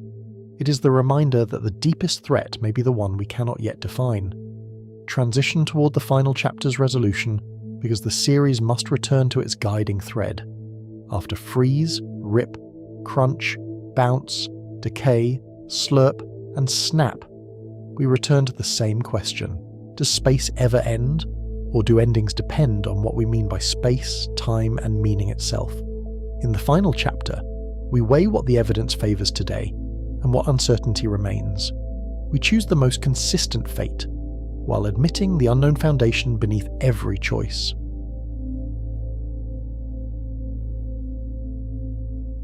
We have toured the endings that physics permits, and the endings our ignorance permits, and now we do the harder work, ranking them under today's evidence while admitting what evidence cannot yet touch.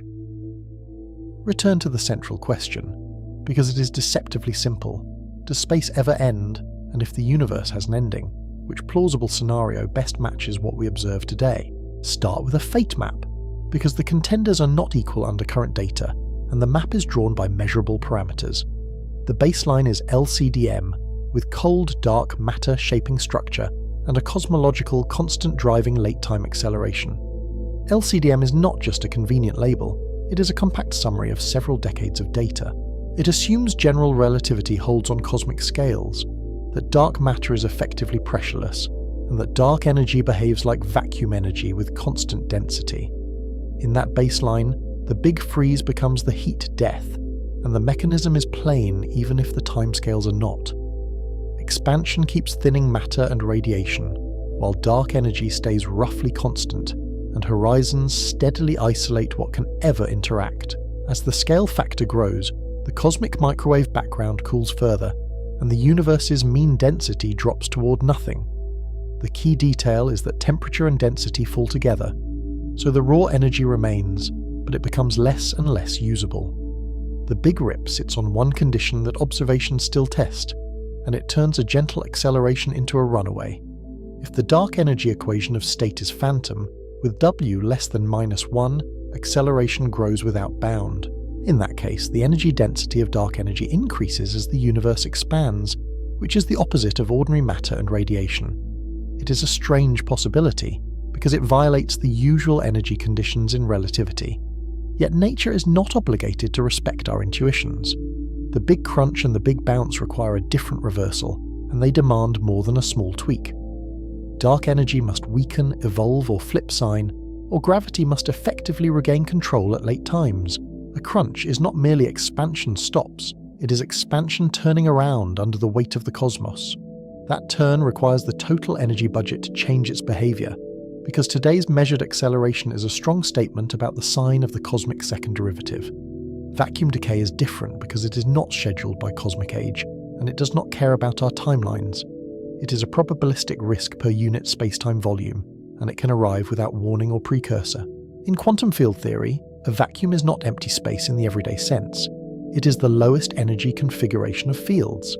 If our vacuum is metastable, then it is a local minimum, stable enough to last a long time, yet not guaranteed forever. The big slurp is vacuum decay seen as an invasion, and the visual is chillingly simple.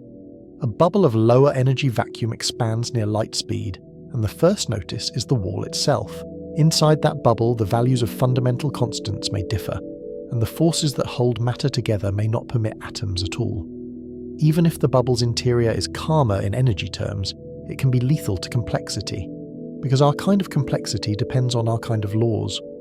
The big snap remains the most speculative and the most foundational, because it questions the stage rather than the actors. It is the possibility that space-time smoothness is an emergent phase that can fail. Some approaches to quantum gravity hint that space-time may be granular, or that geometry may arise from deeper degrees of freedom.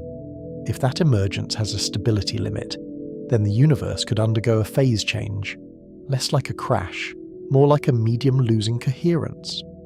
Now place the evidence on the map, with the humility the subject demands. Multiple probes agree that expansion is accelerating, and the simplest fit is W near -1. This acceleration was not always assumed, and it arrived as a surprise in the late 1990s through Type YR supernova surveys. Those exploding stars acted as standardizable candles, and their faintness at given redshift implied that the universe had expanded more than a decelerating cosmos would allow.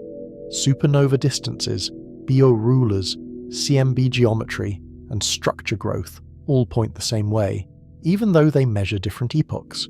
Dark energy behaves like a constant within current uncertainties and systematics.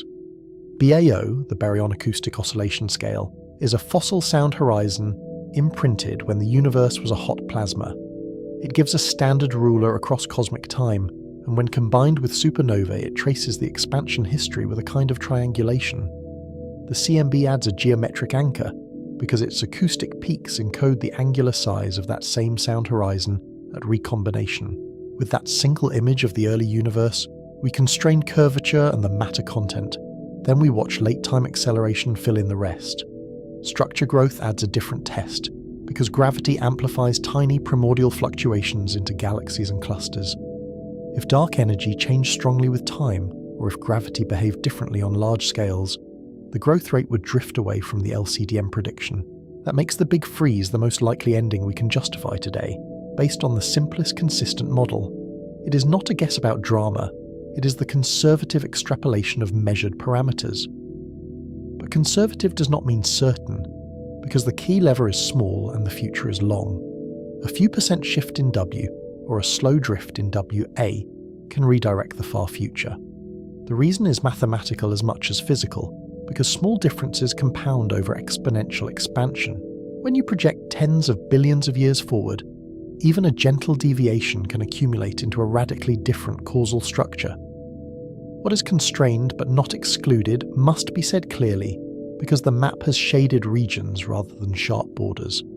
Phantom energy is disfavored by many combined analyses, yet W less than -1 is not ruled out absolutely. Measurements of W depend on calibrations, selection effects, and the modelling of astrophysical populations. Even when the best fit value sits near -1, the error bars still leave room for a universe that accelerates more violently than we expect. Evolving dark energy is also not excluded, because we observe it over a limited redshift window and with finite precision. The universe has only shown us a short chapter of its own expansion history. We see the recent past well, but the deep future is not an observable dataset. If dark energy is a field rather than a constant, it could roll slowly, and its equation of state could drift in a way that is subtle now but decisive later. Curvature is another lever, and it is tightly bounded by the combined geometry of the sky. The CMB and BAO push OK close to zero, yet global topology and exact curvature remain hard to prove. A universe can be very close to flat and still be globally closed, just as a large sphere looks flat to a small traveller. That subtlety matters because curvature affects whether expansion can ever reverse. Yet our measurements can only bound it, not inspect the whole manifold. Neutrinos are a quieter lever with long reach because they are abundant and fast. Their masses affect structure growth, the timing of matter domination, and the detailed inference of dark energy parameters. Massive neutrinos stream out of overdense regions, smoothing small-scale structure and slightly altering the pattern of clustering. When we infer dark energy from large-scale structure, neutrino physics becomes part of the accounting, an example of how particle properties echo into cosmic fate.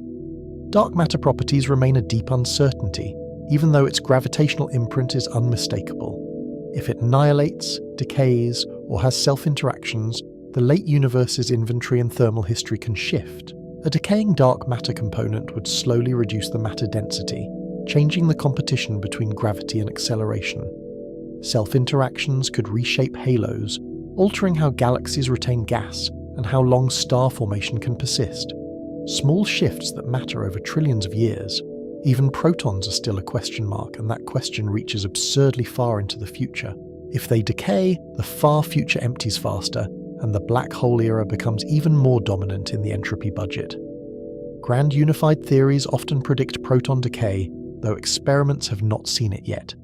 If it happens at all, it happens on timescales far beyond human history, but in cosmology, those timescales are part of the narrative, so the ranking is conditional, not absolute, and it should be spoken that way. Under today's best fit numbers, heat death leads, Big Rip is a conditional second, and crunch and bounce are long-shot reversals. Vacuum decay does not rank by timeline, because it ignores timeline and cares only about probability. Its probability can be tiny and still be existential, because it needs only one nucleation event. The expanding universe increases the 4-volume of space-time, which is the arena where such events could occur. That creates a strange tension. An event can be incredibly rare per unit volume, yet become plausible over an eternity of growing space. Big Snap cannot be ranked with confidence, because it lacks a settled theory and a measured rate. It is a reminder that our extrapolation assumes the stage stays intact. In practical terms, every future we describe assumes that general relativity and quantum field theory remain valid in the regimes we extend them into. Big Snap is the note in the margin that says, what if the rules themselves have a phase boundary? Now compress the timelines, because end is not one moment in most scenarios, and the camera needs to move across scales. First comes the near-term cosmic future, measured in billions of years, not seconds. Star formation continues to decline, because gas is used up, heated and diluted by expansion and feedback. The local group stays bound, while more distant galaxies slide beyond the event horizon. Visually, this is a slow dimming rather than a catastrophe. Spiral arms thinning, star-forming regions shrinking, and the deep sky losing its crowded texture. The night becomes emptier not because galaxies die, but because light can no longer reach us. In roughly 100 billion years, the sky changes in a decisive way for any astronomer who remains. Expansion makes external galaxies unobservable, and cosmology becomes harder for any future observers. Their telescopes would see only the merged remnant of the Milky Way and Andromeda, surrounded by a sparse halo of dwarfs. The Hubble flow would be gone from view, and the evidence for the Big Bang would be buried behind horizons and redshift. Then comes the long stellar era, dominated by small stars that sip their fuel. Red dwarfs can burn for trillions of years, while larger stars die quickly and leave compact remnants. A red dwarf's longevity comes from its low luminosity and efficient convection, which mixes hydrogen thoroughly. In a future universe, the brightest beacons may be dim, steady embers, stars that never blaze yet refuse to go out. After that, the universe enters the remnant era, where the familiar engines of fusion are mostly gone. White dwarfs cool, neutron stars fade, and occasional mergers and captures become rare sources of organised energy. White dwarfs radiate away their heat until they approach the background temperature, becoming black dwarfs in principle. Neutron stars with their immense density and magnetic fields spin down and cool as well, leaving only faint thermal whispers. In these eras, encounters are infrequent because space is vast and expansion separates what is not gravitationally bound. When collisions do happen, they are spectacular, brief flares of energy against a backdrop that is otherwise quiet and cold. Then the black hole era takes over, if black holes persist and no new physics intervenes. Black holes store mass and entropy behind horizons, then return it slowly through Hawking radiation. Hawking radiation is not a dramatic beam, it is a thermal leak produced by quantum effects near the horizon. Over unimaginable times, black holes evaporate, converting mass into low-energy particles, an end that is slow, statistical, and indifferent. Those timescales are almost beyond intuition, and that is part of the point. Stellar mass black holes can last around 1067 years, while supermassive ones can persist to around 10100 years. Even those numbers hide a story, because evaporation accelerates as a black hole shrinks. The final moments would be the brightest, yet still brief compared to the epochs that came before, like a last spark after a cosmic winter. After the last evaporation, the universe approaches equilibrium, and the word equilibrium is the real ending. Photons and leptons thin into a cold bath, with no gradients left to power chemistry or computation. That is the heat death in its strict sense, and it is a thermodynamic statement rather than a cinematic one. Energy remains, but usable free energy vanishes, and complexity becomes not forbidden, but unsustainable. Entropy keeps increasing, not because the universe wants disorder, but because there are more ways to be spread out than to be structured. Life, machines, and memory all require gradients, and gradients are what expansion and time erase. Now insert the endings that interrupt timelines, because the film promised one ending with no warning and no countdown clock. Vacuum decay is the cleanest example of a no-timeline risk. If the electroweak vacuum is metastable, the decay rate could be fantastically low, perhaps far longer than the current age of the universe. Yet low is not zero, and the expanding space-time volume keeps buying chances. This idea gained urgency as particle physics refined the Higgs mass and the top quark mass, which influenced the shape of the Higgs potential at high energies. The conclusion is not settled, but it is suggestive enough to keep the question alive. If a bubble arrives, it does not arrive as a visible wave that we can photograph in advance. It arrives as a new set of constants, and the old rules of binding may simply stop applying. One moment there are atoms, molecules, and chemistry, and the next moment those concepts may not exist in any meaningful form. The horror, if you want to call it that, is not pain or destruction. It is irrelevance, because the laws that define things can be rewritten. Big Rip is a different kind of countdown, if it is real, and it turns the sky into a schedule. It produces a finite time divergence with a sequence of unbindings that ends with atoms and nuclei. First, galaxy clusters lose their grip, then galaxies themselves are pulled apart, and later, even solar systems cannot remain bound. Near the end, the tidal acceleration overwhelms molecular bonds, then atomic structure, until the concept of distance ceases to behave normally. Big Crunch is a different kind of countdown, if dark energy reverses or matter reasserts dominance. It ends with contraction, blue shift, heating, and a final approach to a singular limit. As the universe contracts, background radiation heats, and the night sky brightens into a furnace. The same physics that once cooled the cosmos in expansion would run backward in effect. Densities rise, collisions become common, and the universe returns toward a state of extreme compression. Big Bounce is not an ending in that picture, but it is not a rescue either, and it should not be romanticized. It trades a singular end for unknown quantum gravity dynamics, and it may erase memory. A bounce could, in principle, connect a contracting phase to a new expanding phase, but the details depend on physics we do not yet possess. Even if something continues, the continuity might not preserve information in any accessible way. Now answer the title question with care, because end is not only about time and not only about catastrophe. Space might be infinite and still have an end in practice through horizons. An event horizon is not a wall in space, and it is not a boundary you could touch. It is a limit on what can ever exchange signals with us, created by accelerated expansion and the finite speed of light.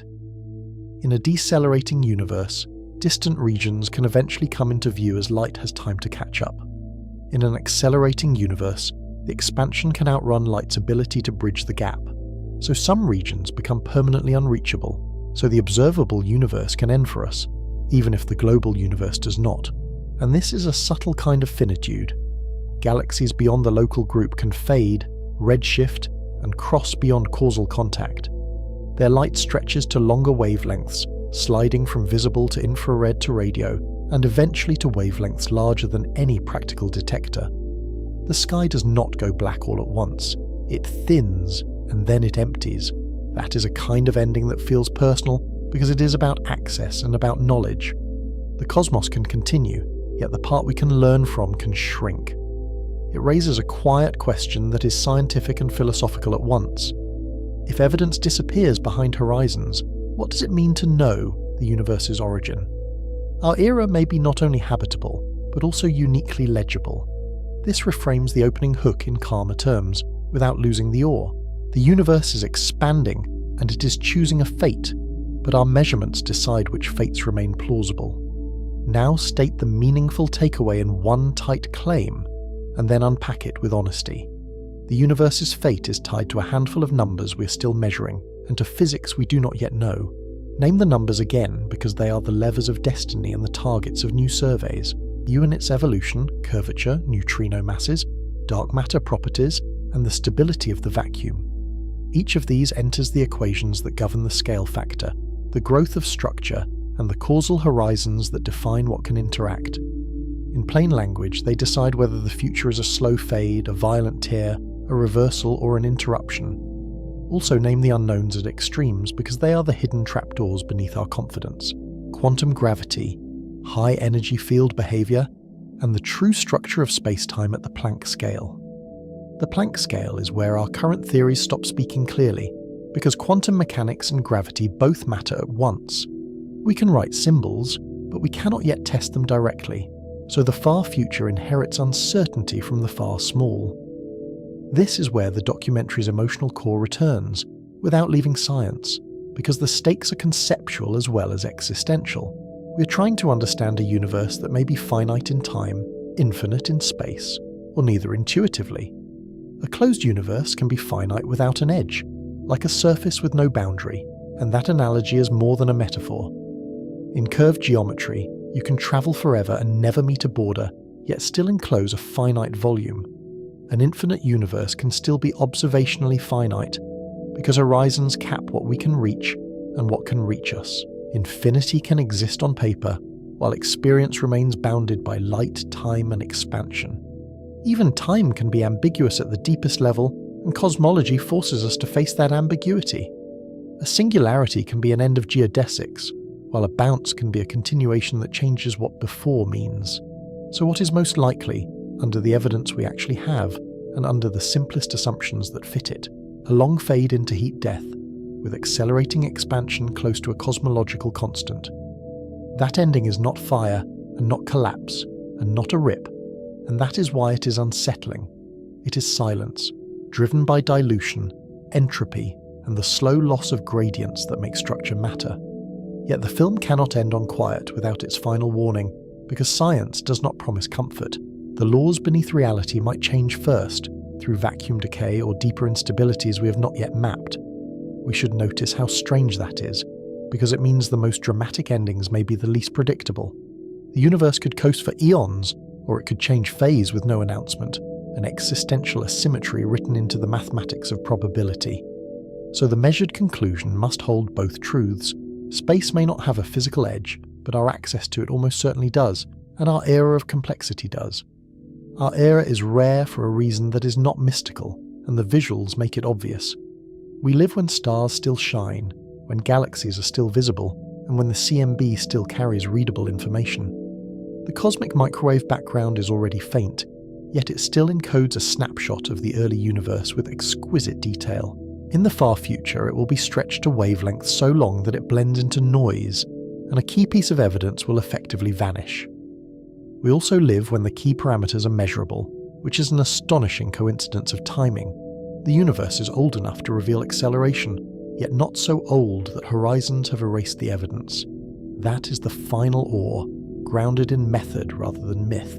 Cosmology turns existential dread into a map, and every new survey redraws the borders between endings. Close on the ongoing investigation, because this story is not finished and the fate map is still being inked. Each better supernova sample, each sharper BAO measurement, each new CMB polarization map narrows the fate map. Polarization in the CMB, especially the faint B-mode patterns, can test early universe physics and refine parameters that feed into late-time predictions. Better galaxy surveys map the web of matter more precisely, and that web is a record of how expansion has behaved. Each gravitational wave detection tests the stage, because it probes gravity in strong fields and over vast distances. Each particle physics result tests the vacuum, because it refines the potentials that decide whether our vacuum is stable.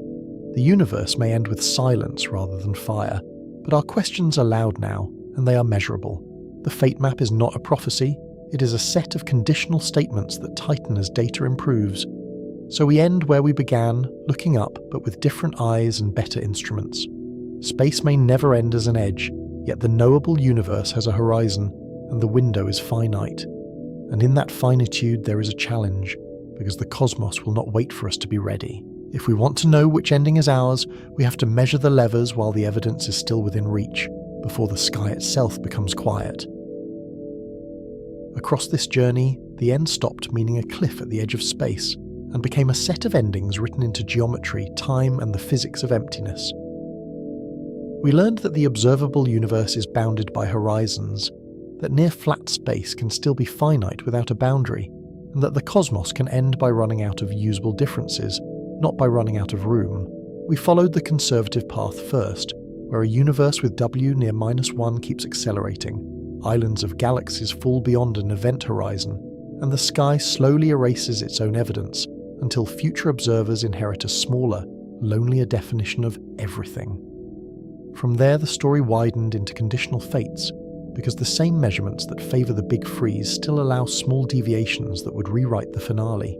If dark energy drifts above -1, acceleration could soften, and gravity might someday reclaim the expansion, turning the far future into a crunch, and perhaps, if quantum gravity refuses the singularity, into a bounce that treats beginnings as transitions. If dark energy slips below -1, the universe doesn't merely thin out, it tears, unbinding clusters, galaxies, planets, molecules, and atoms in a finite countdown toward a big rip. And behind all of those classical destinies, we met endings with no horizon to watch and no calendar to mark. Vacuum decay that could nucleate a true vacuum bubble at any time, and a deeper possibility that space-time itself is not a stage but a phase, capable of snapping into something where continuity, locality, and even after may fail. We carried the uncertainties with us on purpose, because the last era of the universe depends on small numbers we are still learning to measure, and on hidden rules we have not yet earned the right to assume. The Big Freeze, extended into heat death, showed how endings can be quiet and still absolute. Because entropy is not the loss of energy, it is the loss of leverage. Star formation has already passed its peak, and the long twilight belongs to red dwarfs, cooling remnants, and black holes that hoard order temporarily, then leak it away as hawking radiation on timescales that dwarf imagination. Whether protons decay, whether dark matter annihilates or dissolves, and whether the vacuum energy is truly constant, These details decide how quickly the inventory thins and what faint sparks might still flicker in the dark. Yet the deepest revelation was not a date on a cosmic calendar, it was the role of horizons, because accelerated expansion builds a boundary around what can ever be shared, tested, or remembered. In that future, the universe may still be vast, but knowledge becomes local, and the cosmos grows older by becoming harder to verify. The end, in other words, is not only something that happens to matter, it is something that happens to meaning. Because meaning requires gradients, records, and connections that an expanding space-time can slowly dissolve. And still, the story refused to collapse into despair, because every scenario we explored — freeze, rip, crunch, bounce, slurp, snap — was also a map of what we can measure next.